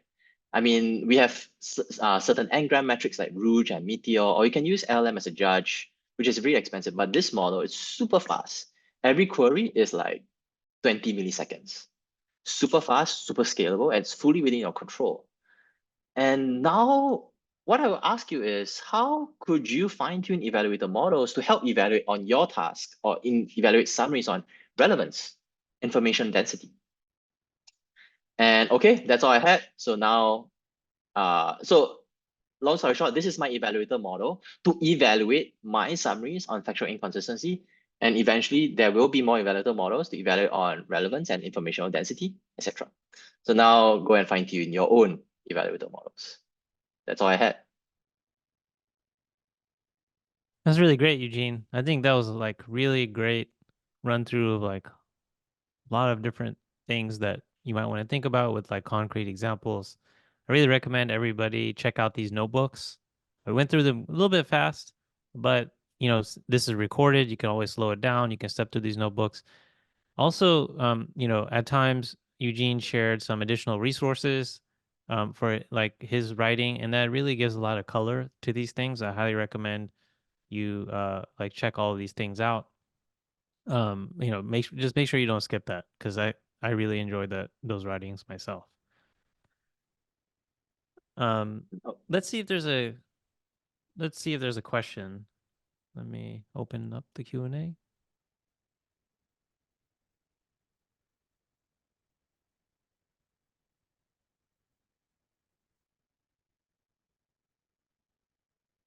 Okay, let's someone's asking, how do you think about evaluating agents? That's a good question. I would just echo what Brian said, which is evaluating agents as a step-by-step process. I would break it down. I mean, I actually have a recent post that I just wrote over the weekend, which is, it's essentially about prompting, but I can talk about how we evaluate agents here. So one of it is you can split the catch-all prompt to multiple smaller ones. So here's an initial prompt where we try to extract some we try to summarize a transcript, right? So over here, you can break down the transcript into and extract the list of decisions, action items, and owners. This is just a classification metric, right? Simple. Now over here, the second step, we ask it to check the transcript and the extracted information to make sure it's factually consistent. Again, a classification metric. Now the final one is given the extracted information, write it out into parentheses or bullet points. Now, this is an informational density, it's a relevance, it's a writing eloquence question. Yeah. So I know. Hey, Eugene, do you mean to be sharing your screen? Oh, shoot. I did. No, it's okay. I did that earlier. It's no problem. It's hard. So sorry, guys. So here's how I would imagine you have an agent, again, to summarize meeting transcripts. That's the simplest example. You could, over here, you could evaluate how well the agent is extracting a list of decisions, action items, and owners. Again, this is just a classification, right, or extraction. It's just precision and recall. Now, again, Another one to check the extracted information against a transcript. You can imagine that this is the factual inconsistency model we talk about. Think step by step and check if the extracted information is factually consistent. Again, this is a classification task. Now, finally, you are asked to rewrite the information into bullet point summaries. You can think of this as an information density task or writing style task, which is a little bit more soft, not as straightforward to measure their classification, but maybe a reward model might work. So that's how I would do it. And Alpha Codium had a really great post, a really good piece where they actually split up code generation, right, into multiple steps. So you can see each of these steps here. You could probably evaluate each step here. So that's a long-winded story to say, long-winded answer to how I might evaluate agents the same way as I would evaluate a multi-step workflow. That's great. Okay, well, thank you, Eugene. The next speaker we have, I just want to give you some background for the next speaker. So a lot of times when I talk about evals, as you can tell, there's a lot of information about evals, like how to organize them, what tools you should use, metrics, workflow, things like that. I always find with all of my clients is that people get stuck. Like, how do you write evals? Like, where do I even begin? How do I think about it? And they can maybe write one test or two tests, but then they kind of have a mental block. And I think like we're still in like a very nascent period of all this tooling and like how to go about thinking about evaluations. Shreya, who is, who is a prolific researcher in this area of like LLM ops and also specifically evals, has done a lot of research on things like UX, workflow, developer tools, and tools more generally. She's been doing research for a really long time, even prior to large language models, on machine learning tools and workflows and things like that. And so I'm going to hand it over to Shreya. Shreya is going to walk through some of the research that she's done around, workflows around evals and ways to think about evals that I think is really helpful for everybody. So with that, I'll give it over to Shreya. Hamel, for the great intro. Super nice of you. I think, Eugene, you have to stop sharing so I can share. Sorry to boot you off. Okay, Shoot, cool. I didn't know I was you sharing. All good. Okay, so let me know if you can or can't see my screen. Yeah, I can. All good. Great. So today I'm going to give a pretty short talk on some recent research that I've been doing with with many amazing collaborators across many different institutions and companies. And the theme of the talk is, how can we use LLMs or AI to scale up our own human decision functions? How do we scale up the vibe checks that we know and trust with LLMs? And I have a brief intro slide in case people don't know who I am or in case Hamel didn't intro me, but I can skip this. But basically, I am a PhD student. This talk will be a little bit more high level. I study how do people write LLM pipelines, how do people evaluate them, and how can we improve the experience for everyone. And I also do ML engineering at an AI startup. And I like to think about, how can we work with data at reasonable scale? How can we ensure good data quality and anything around the people in ML and LLM ops?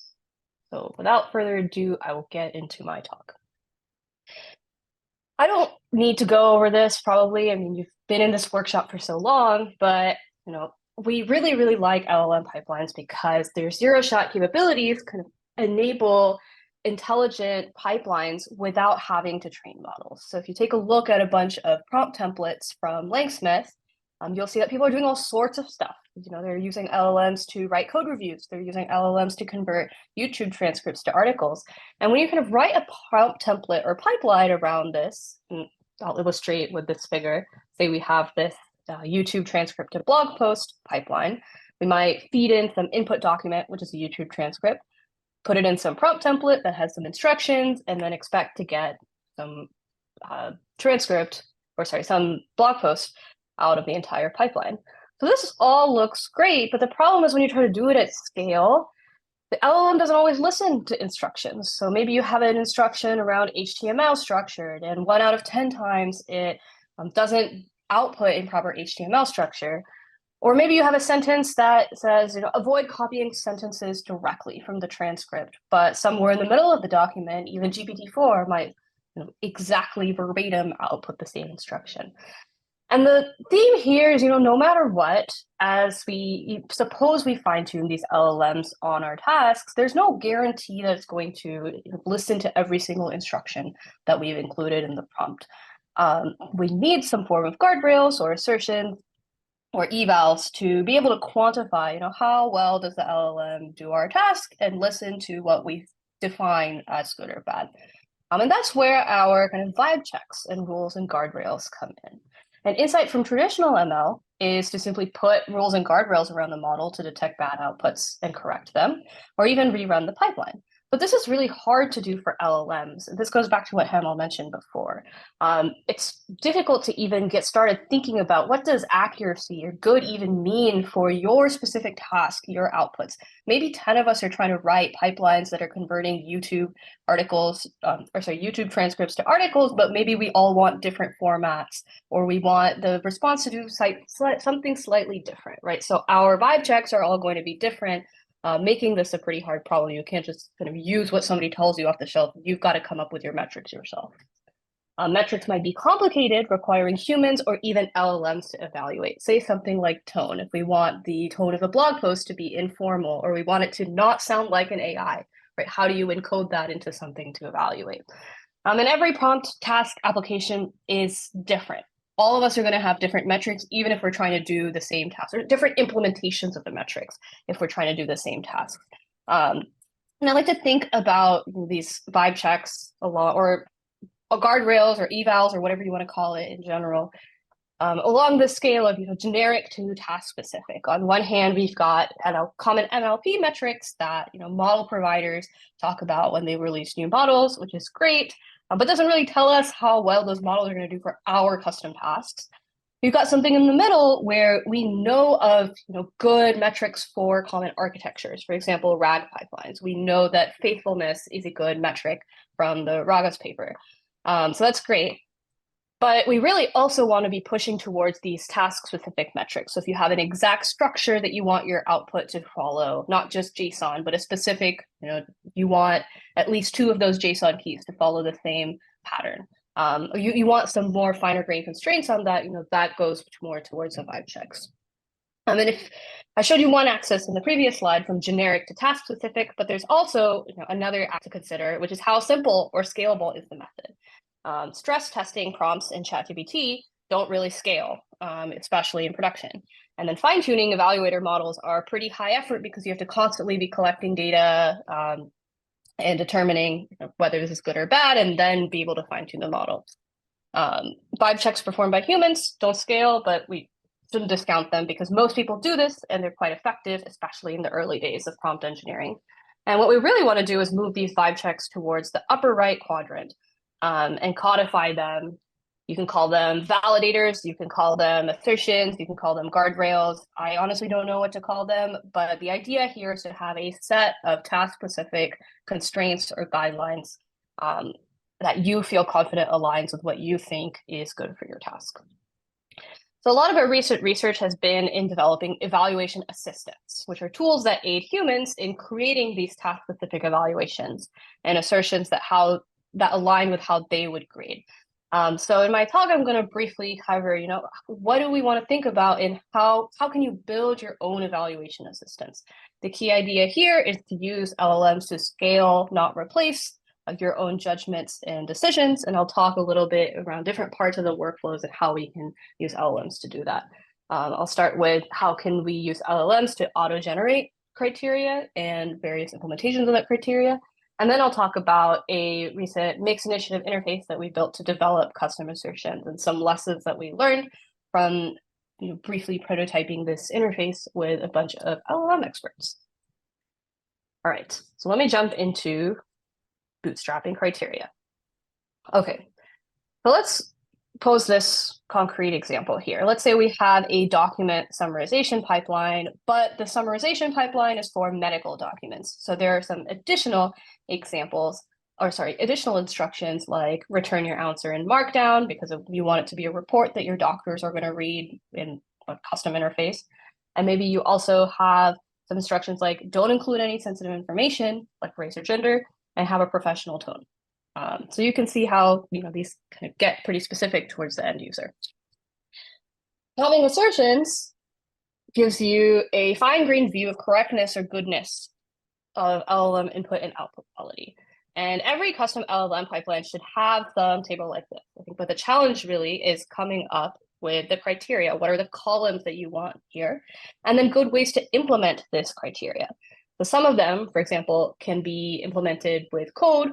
Some of them might not be able to. You might need to use an LLM to evaluate something like professional tone.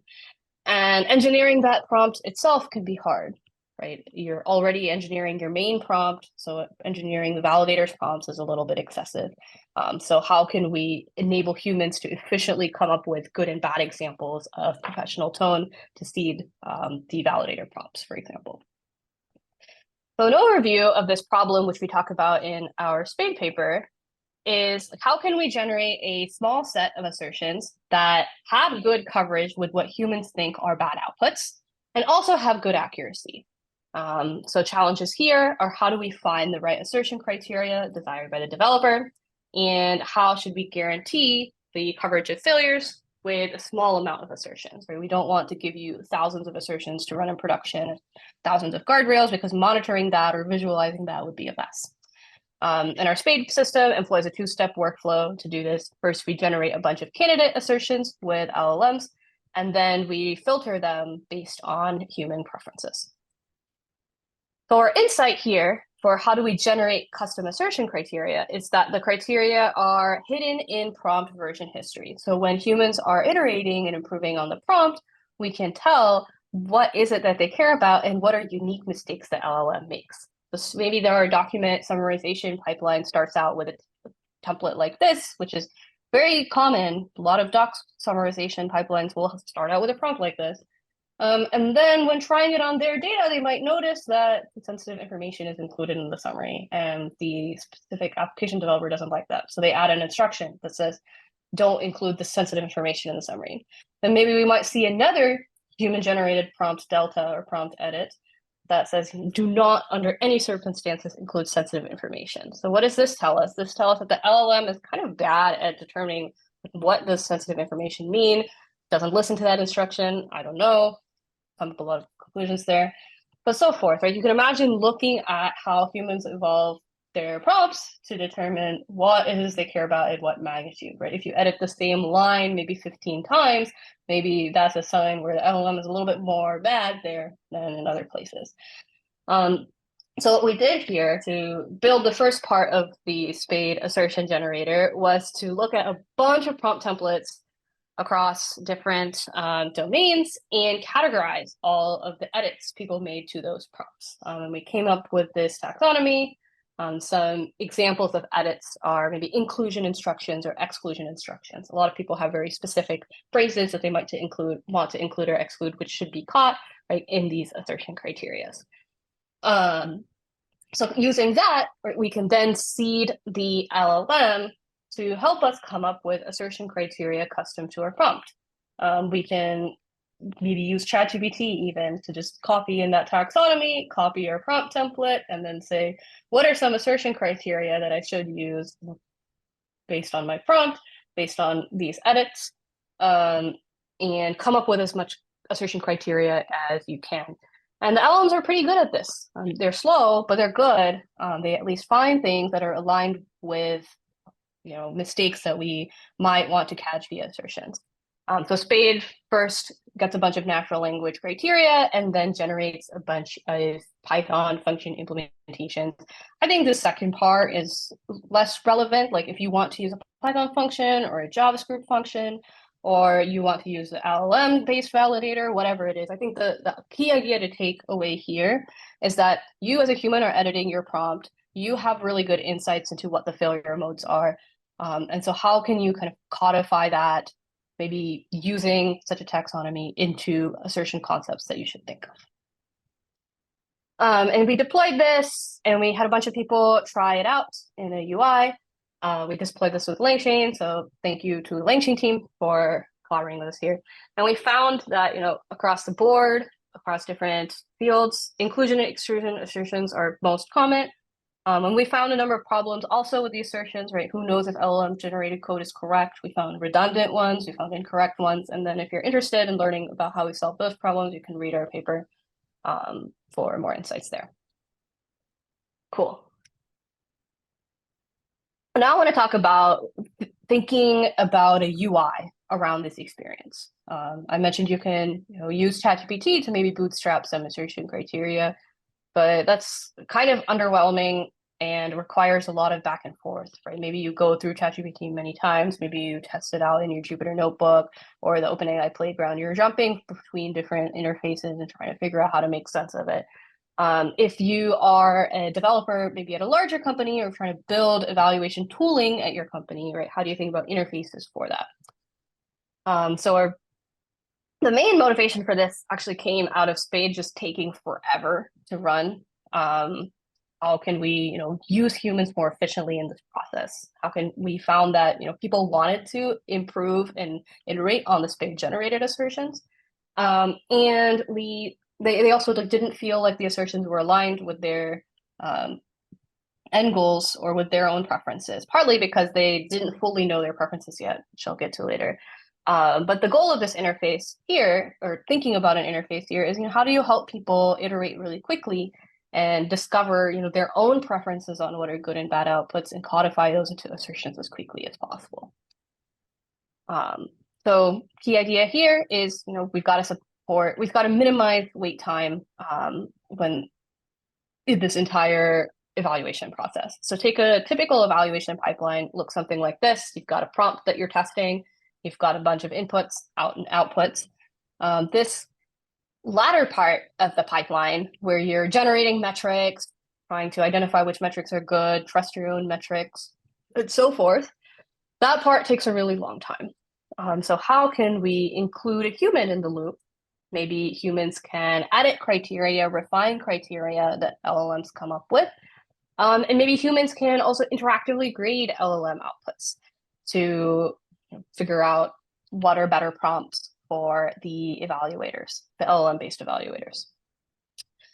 So our interface, which we also describe in the paper, is built on top of ChainForge, which is a prompt engineering tool. And the idea here is to go through this kind of workflow, the specific prescribed workflow. You start out with saying, I want to evaluate this prompt. Then you go to the B section here, which is maybe I want to grade some responses first to look at outputs to determine what criteria that I should include. Or maybe I want the LLM to just use a taxonomy and infer criteria from my context, whatever it is. So you might go through that, see the LLM generated criteria, or add your own criteria, decide whether you want them to be implemented with LLMs or code. Then EvalGen takes you to a grading process, which you give thumbs up and thumbs down on different examples, and then EvalGen under the hood will determine, what examples failed what criteria, so we can use them as few-shot examples for those validator prompts and so forth. Engineers your prompts there, and at the end, when you're tired of grading or you've graded all your examples, then we show you like a report card of here are the functions we chose, here are the alignment with your grades, and then you can also scale those evals up, those LLM-based validators up to all of your ungraded outputs with this table view. So I like this a lot, we did a actually.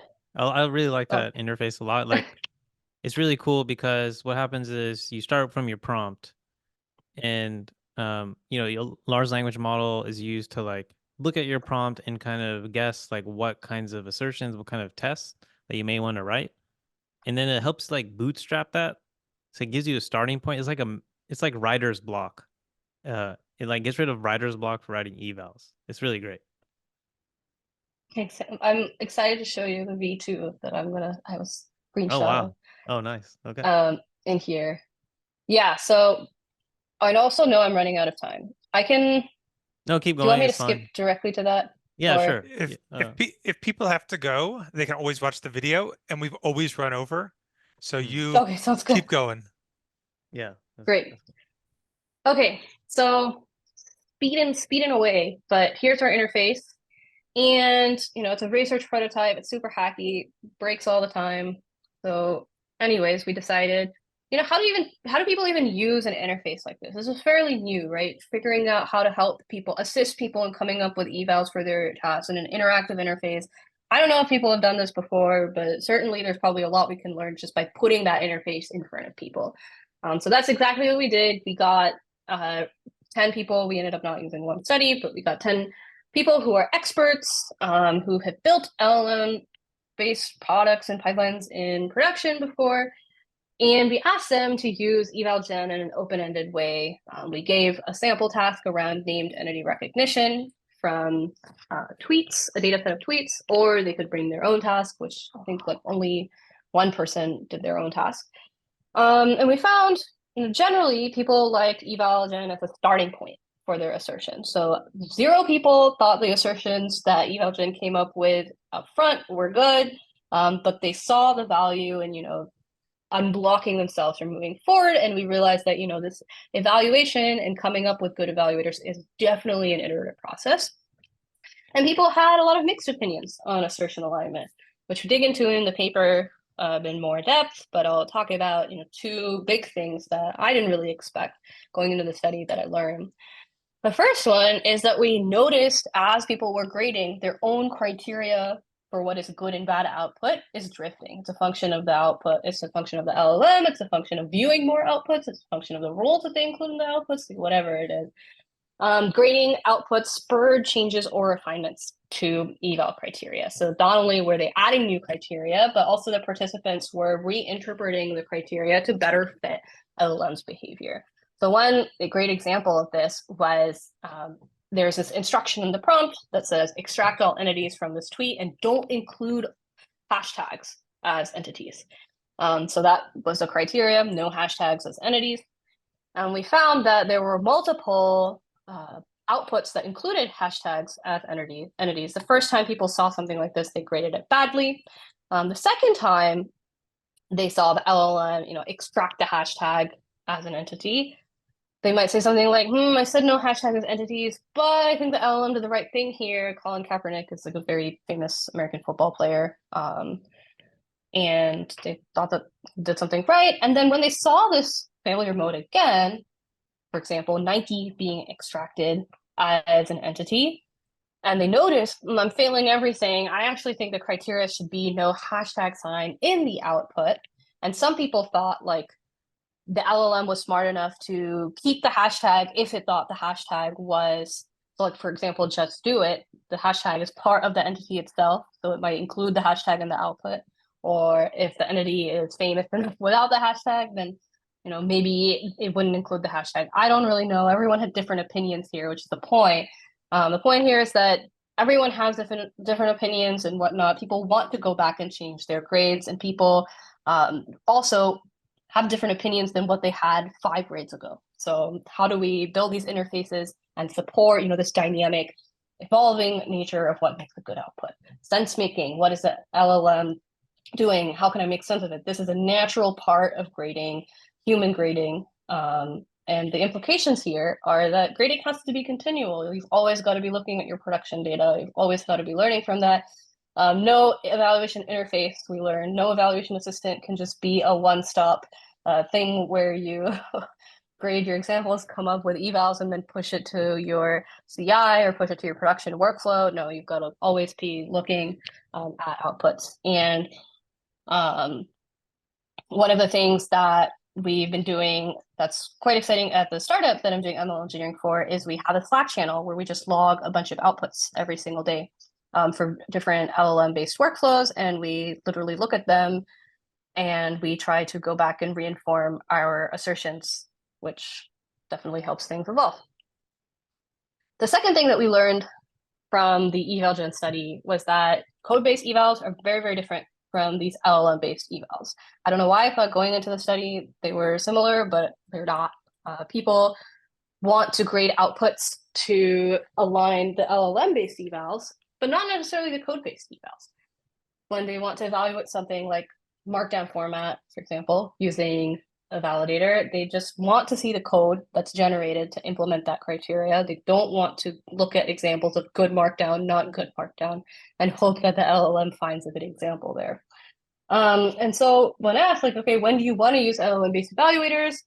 People want to use them when the criteria is fuzzy, so they themselves like find it hard to evaluate, or they don't have like a good idea in their head of what is good and what is bad. They can't like succinctly describe it in one sentence, but maybe by giving enough examples, the LLM might learn something or learn that decision function for them. And then also people want to use LLM-based evals when the data is dirty or there's typos in it. So for example, if Kaepernick, who's a football player, there's a typo in the tweet, the output might, correct that typo. And a simple code-based function that asserts that the entity name is in the input will fail because the typo was corrected. But if you maybe use an LLM-based validator, then the LLM-based validator will understand that the typo is fixed. Cool. So the last thing I want to briefly show you is that from these learnings, we're doing an eval-gen v2, which hopefully I can. And the idea here is how do we make, coming up with evals a much more iterative process that doesn't just have this one step, generate criteria, grade, you're done workflow. Okay, so the idea here is keep your criteria as a dynamic list at the same pane as your grading. And when you grade, you should be able to provide natural language feedback, which might, add new criteria, might refine existing criteria's definition, and so forth. Yeah. I can probably skip this. This is 1 minute of video.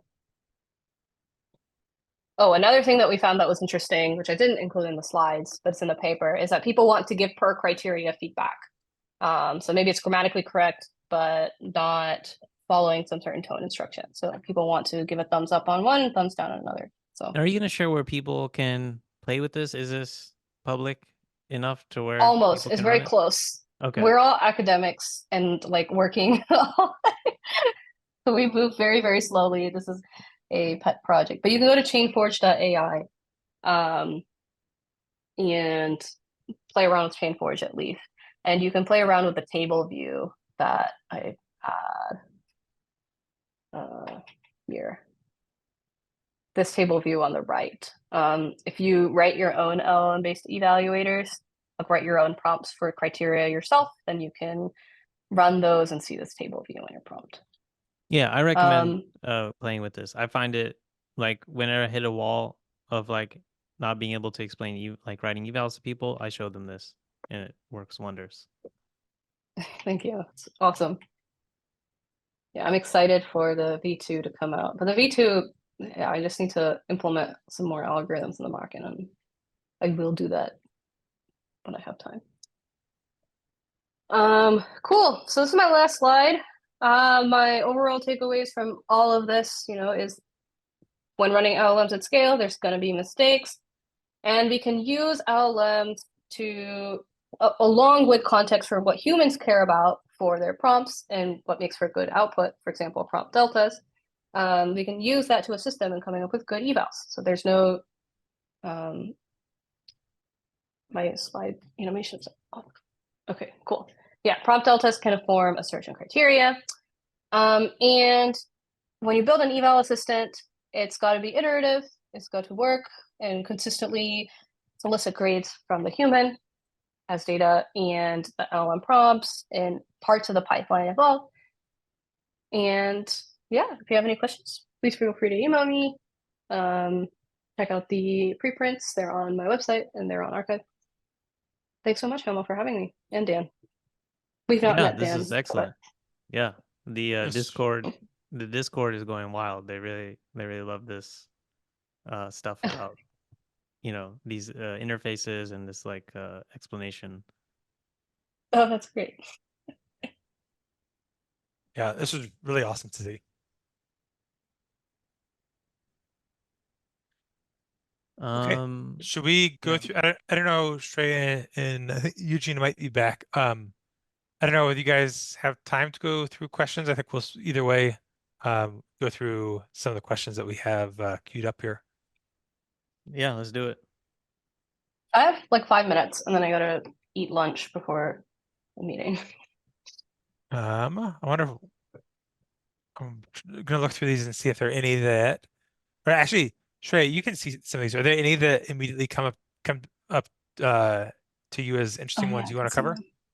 You can sort it by most Um, upvotes. It's like sorted by time, but you can change that. votes. Got it. I feel like some of these I already answered though. Okay, there we go. Yeah, a good number of them are also for Eugene's talk. Would we get access to this notebook? Yes. Eugene will probably share it. Yes, all the notebooks are available. I've posted a link on the Discord. I don't know if Hamel, you can help to pin it. So it's all available. There's full of appendices as well. I will tag you, Hamel. I will create a thread and tag you, Hamel, so maybe you can help to pin. Okay, yeah, please tag me. Okay, I found one question that is upvoted a lot and relevant for me. Using prompt history to generate assertions is very interesting. I believe this can be used for unit tests LLM as a judge assertions. It's a goal here to improve assertion coverage and reduce the time it takes to write these assertions by hand. Okay, this is a great question. So the first thing about having the prompt history is that it focuses the LLM's attention when you're asking the LLM to generate criteria for you. If you just paste in your prompt into ChatGPT and ask it, what criteria should I design unit tests around, ChatGPT will just design a unit test for every sentence in your prompt, which maybe that's something that you want. ChatGPT is very verbose. It just recalls everything. But I find that, having the 15 criteria, especially for long prompts, is like a little bit much. I want to start out with like 2 or 3 that I feel like are good ideas and really work on, fixing those criteria, making sure we've got implementations of those before adding new criteria. In this case, then providing the prompt history, the deltas, right? Like it's a great example of what you care about, what the LLM is bad at. This can focus ChatGPT or the attention in generating assertions. So maybe it'll only come up with 4 or 5 eval criteria, which is a much better starting point, I think, than 15. Hopefully that answers part of the question. The reducing the time it takes to write these assertions by hand. I don't think it's extremely difficult to, come up with at least 1 or 2 good assertions. What I think is really hard is coming up with assertions that align with what you think is good or bad. This is hard because you don't even know what you think is good and bad. Like you have to look at a bunch of outputs to be able to define what's good and bad. And that process also evolves as you deploy things, right? Your users might complain about things that you didn't expect, and then suddenly you have to also now incorporate that into your definitions of good or bad.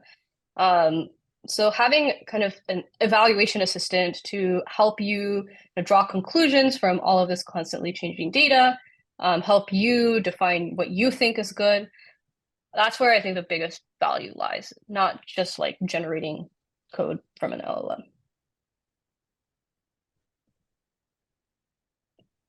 Yeah, I agree with that.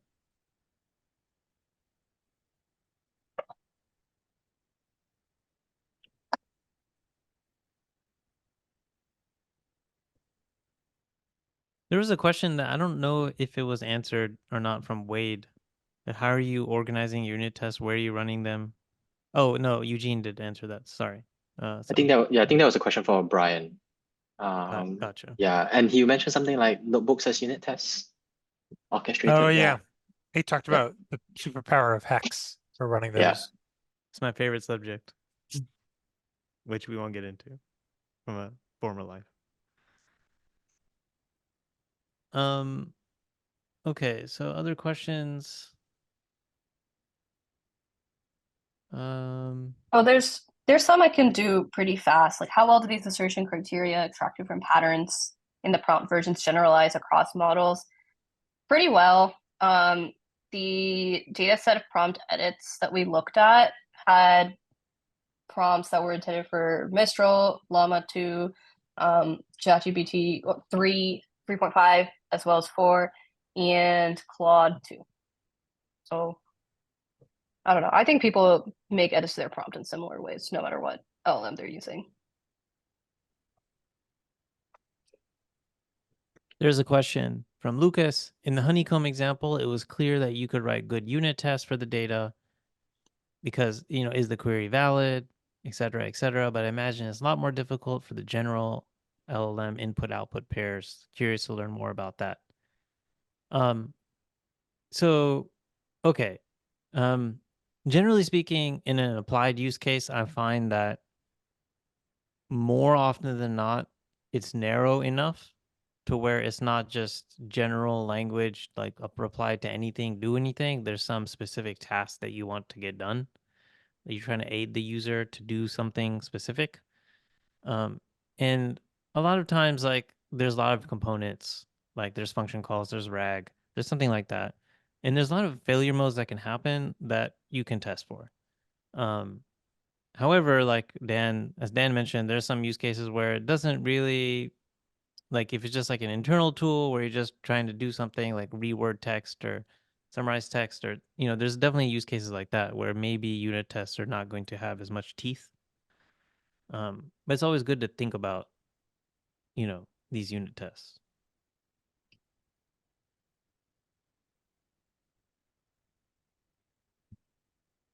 Dan, you see any of these questions you think are interesting? So a lot of the top ones are about function calling and agents. I think Eugene sort of answered on function calling and agents. I might mark those as answered unless there's anything else to say there.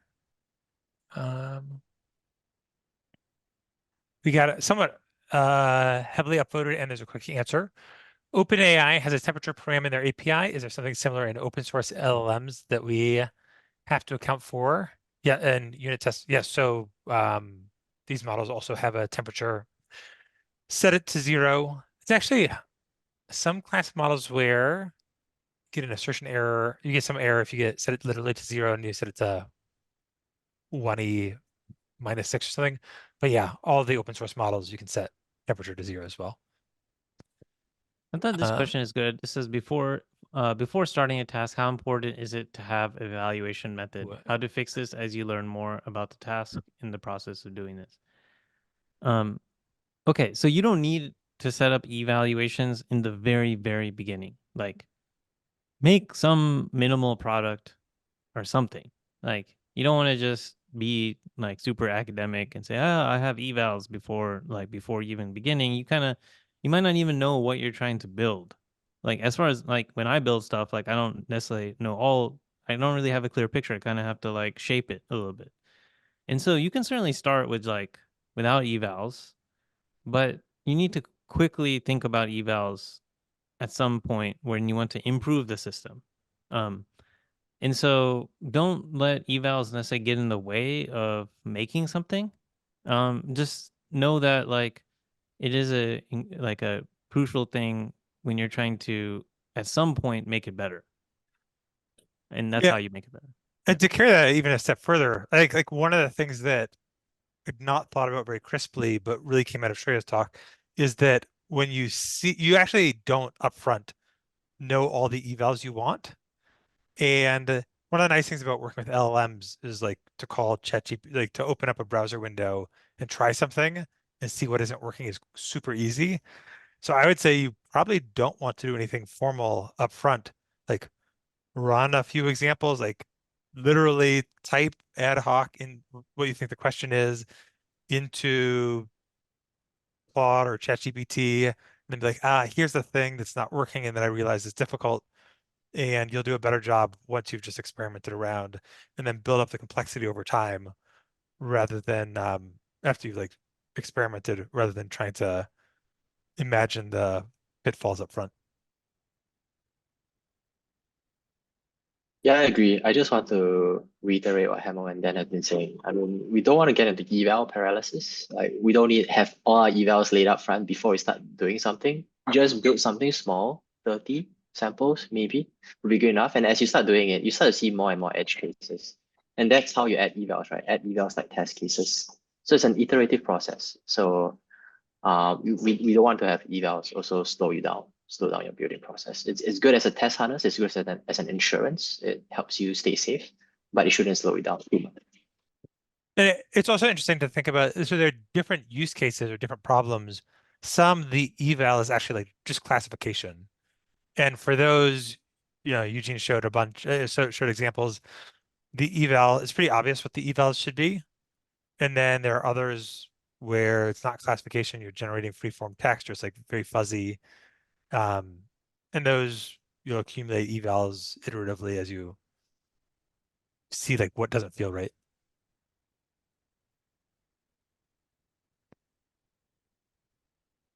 Yeah, another one that's highly upvoted, but I think has a simple answer.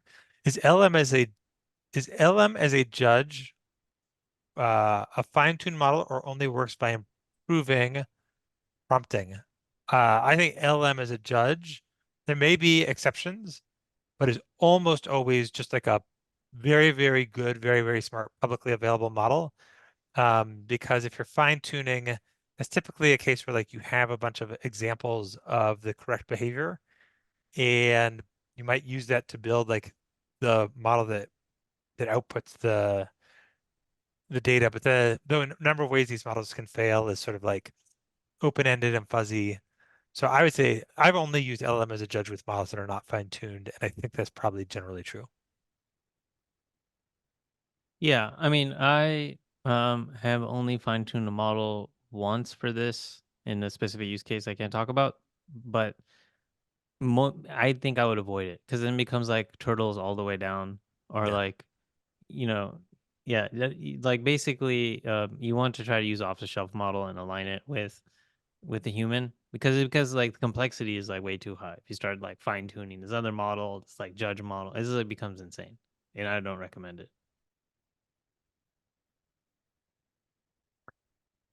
How do we go from 0 to 1 in starting the data flywheel for collecting user data and curating the data set? I actually think this has a similar answer of starting. The great thing about LLMs is that there are some very good ones off the shelf. There's no fine tuning. You don't need data. I would start with a prompt, and you can probably, if you want to build a data flywheel, like implicit in that is that you're going to build some product that you're going to get increasing usage on and then collect data. But I would actually start with just a prompt. And for most problems, you can write a prompt and use a generally available model that's reasonably good. Yeah, synthetic data generation. That's the whole magic of Yeah. LLMs. You can unblock yourself a lot of times. Not every time, but a fair number of times.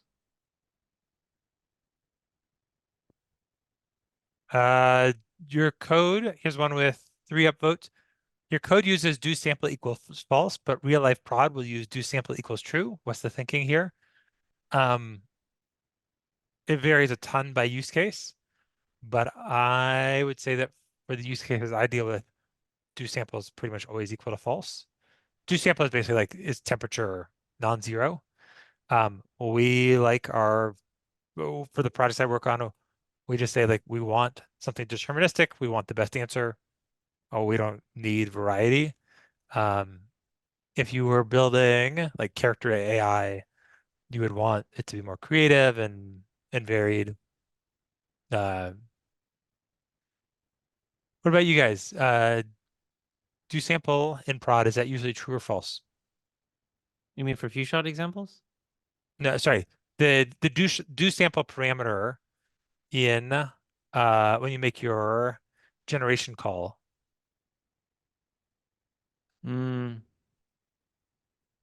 No, I haven't had a reason for that yet. Or what's your temperature? Is it 0 or non-zero in prod? I think mine is 0 most of Yeah. the time. So that'd be the same as do sample equals false. That's always been the case for me. have an alternative to this. I usually start with 0.8 and then I lower it as necessary to achieve whatever performance. I think there's another heuristic I've heard people say, which is you want to get as close to 0 as you can for classification or extraction tasks. And you want to get as close to 1 for creativity and generation tasks. So that could explain why I'm closer to 0.8. But essentially, if you get too low, it's almost like a dumb intern. And it depends on what you want to do. So do try that out. The crazy thing is for OpenAI, the temperature max is 2. I don't know why. Don't ask me why. So if you're thinking about temperature, that's something to take note of. You know, if they let it be high enough, it'd just be a random token generator. Exactly.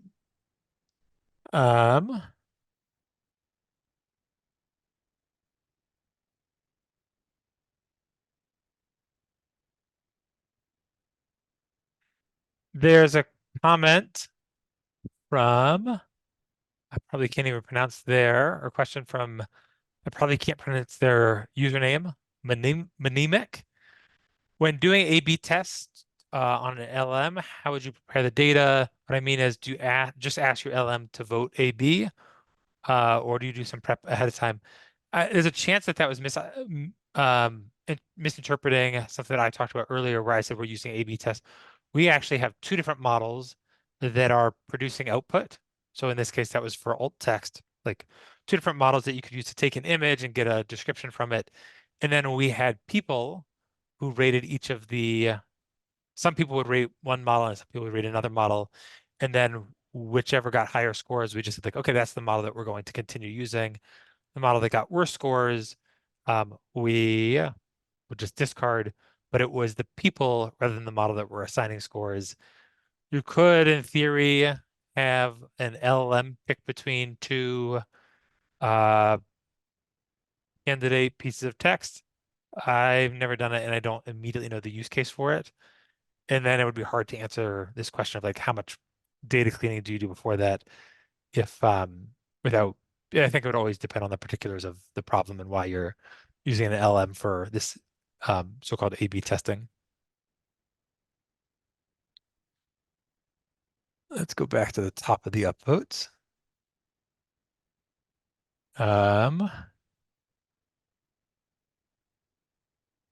Can you talk about what metrics to use to evaluate retriever performance in RAG?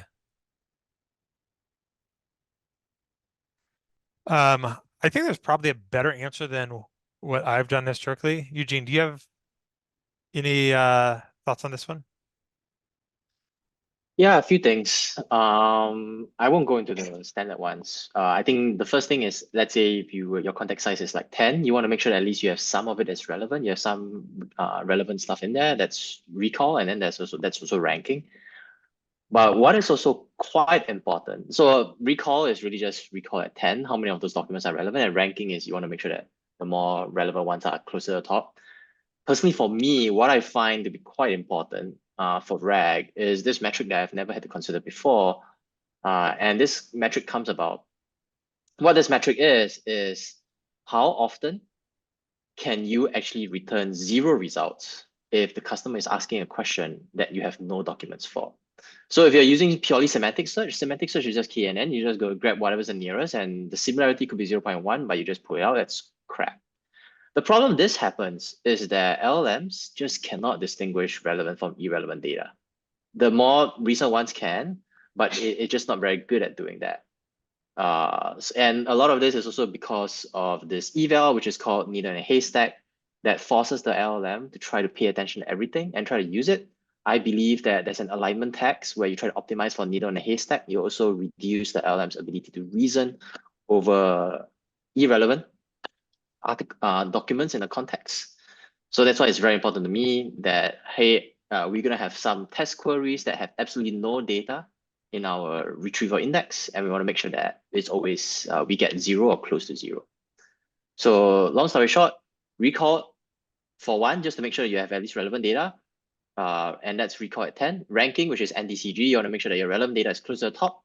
And then also, I don't know what this metric is, but ability to return 0 results, especially for queries that you have absolutely no data for, so that you don't return trash, and you can deterministically say that there's no answer. Instead of letting LLM say that there's no answer, if your retrieval results as 0, size of 0, you can deterministically say, hey, I don't know, and you don't even have to make a stupid mistake in front of your customers.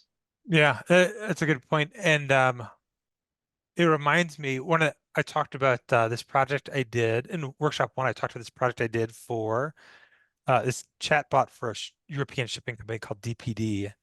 And they had someone ask the model, a user asked the model to like write a haiku about how crappy the company is, and then this person published it on Twitter, and it got picked up by the news, and it was like embarrassing for the company. When we said like, how are we going to fix this and make the system more secure?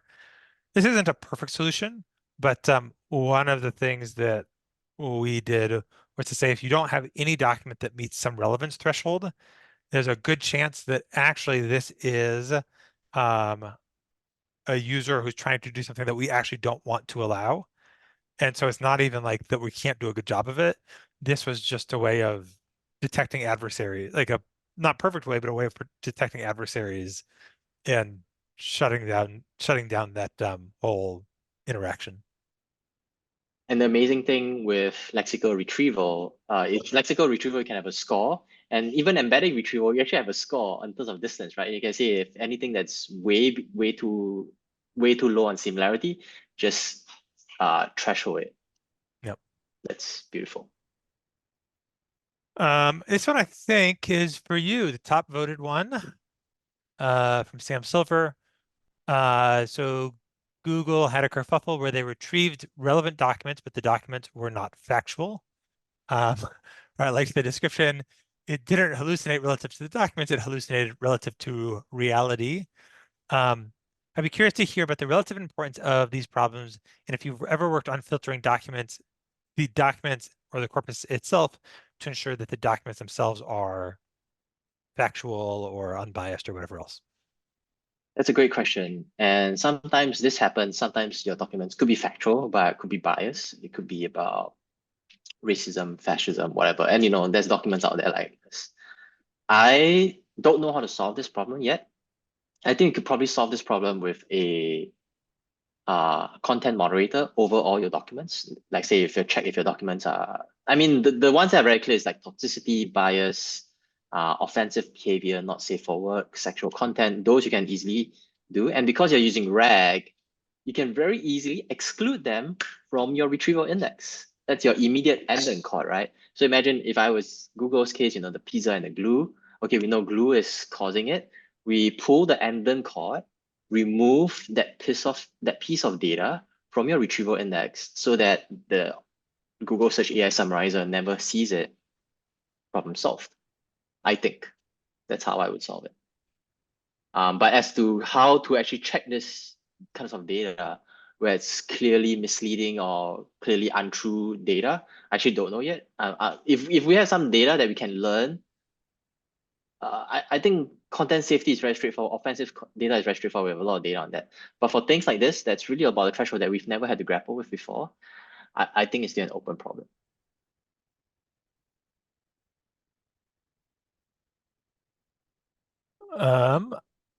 Are you running unit tests during CI/CD? It could just take very long with non-mocked LLM calls. I think that I'm supposed to be running it in CI/CD, but to be honest, so I was quite interested. So Brian said that the purpose of most evaluations is to let you be able to sleep at night. And for unit tests, there's probably some truth to that. For me, the way that I think about it is actually quite different from Brian, in that there's 1,000 different modeling choices I can make. What base model do I use? What's my prompt? What is the context that I feed in? Do I fine tune? If I fine tune, what's the data that I fine tune on? I could make arbitrarily many models, and I need to decide which of them are better and which of them are worse. And so if it's just for making decisions, and a lot of those are like, we want just a quick decision, and then we're going to make a change to the prompt, then we're going to run this again and see is it better or worse, and we're going to make another change to the prompt.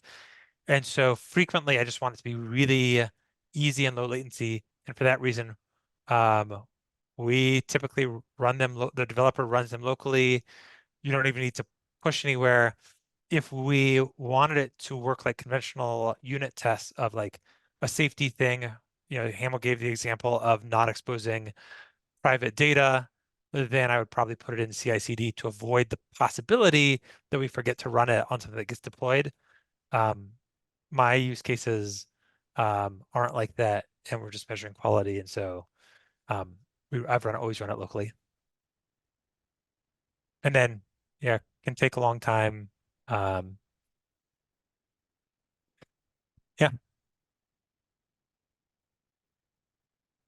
Do you guys have a different answer for that? No, that was a good answer. All right. Ooh, I like this one from LZ. Good ways to check for, this is by 3 right here. What are good ways to check for contamination of base models with existing eval data using paraphrasers, for example? So you're going to test your model. You want to assume that how it does in your test is a good proxy for how it will do on new data. How do you know that your base model wasn't contaminated with the same thing you're going to use for evaluation?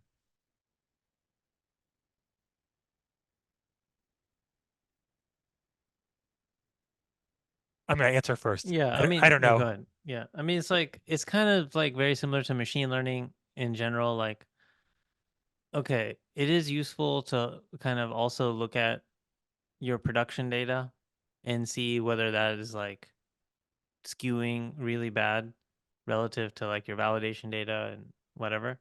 That's a smell that you have some kind of leakage. Another smell of leakage is it's too good.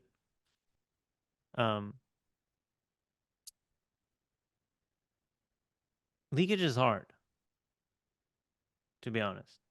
I don't necessarily have bulletproof defense for it. This one also seems super context specific. So for instance, let's use Hamel's honeycomb data as an example. There could be some honeycomb queries that are in the GPT-4 training data. There probably are.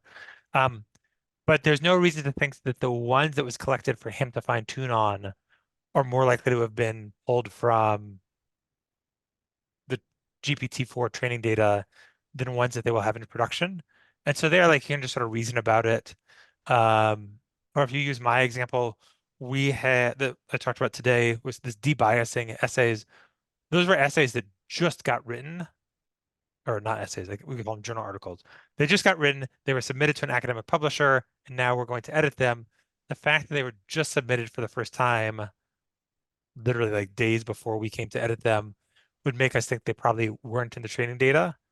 So I think this probably happens sometimes, and you just have to, it's probably just, I don't think there's a general rule for how you avoid it. Should we go for, which song you want to go, Hamel? I think we can end it. Okay. Yeah, let's close it here. Anyone who we've got 160 people left. Actually, before you guys all drop off, for our Discord server, we are rotating links. I should figure out if there's a way to make it not have links expire every 7 days, but email me if you have an outdated link. I want to understand how many people this affects. We have like a selected sample here. Sorry. And then please fill out the form, redeem your credits. And then I think we've got some good sessions lined up for tomorrow and basically the rest of this week. Thanks, everyone.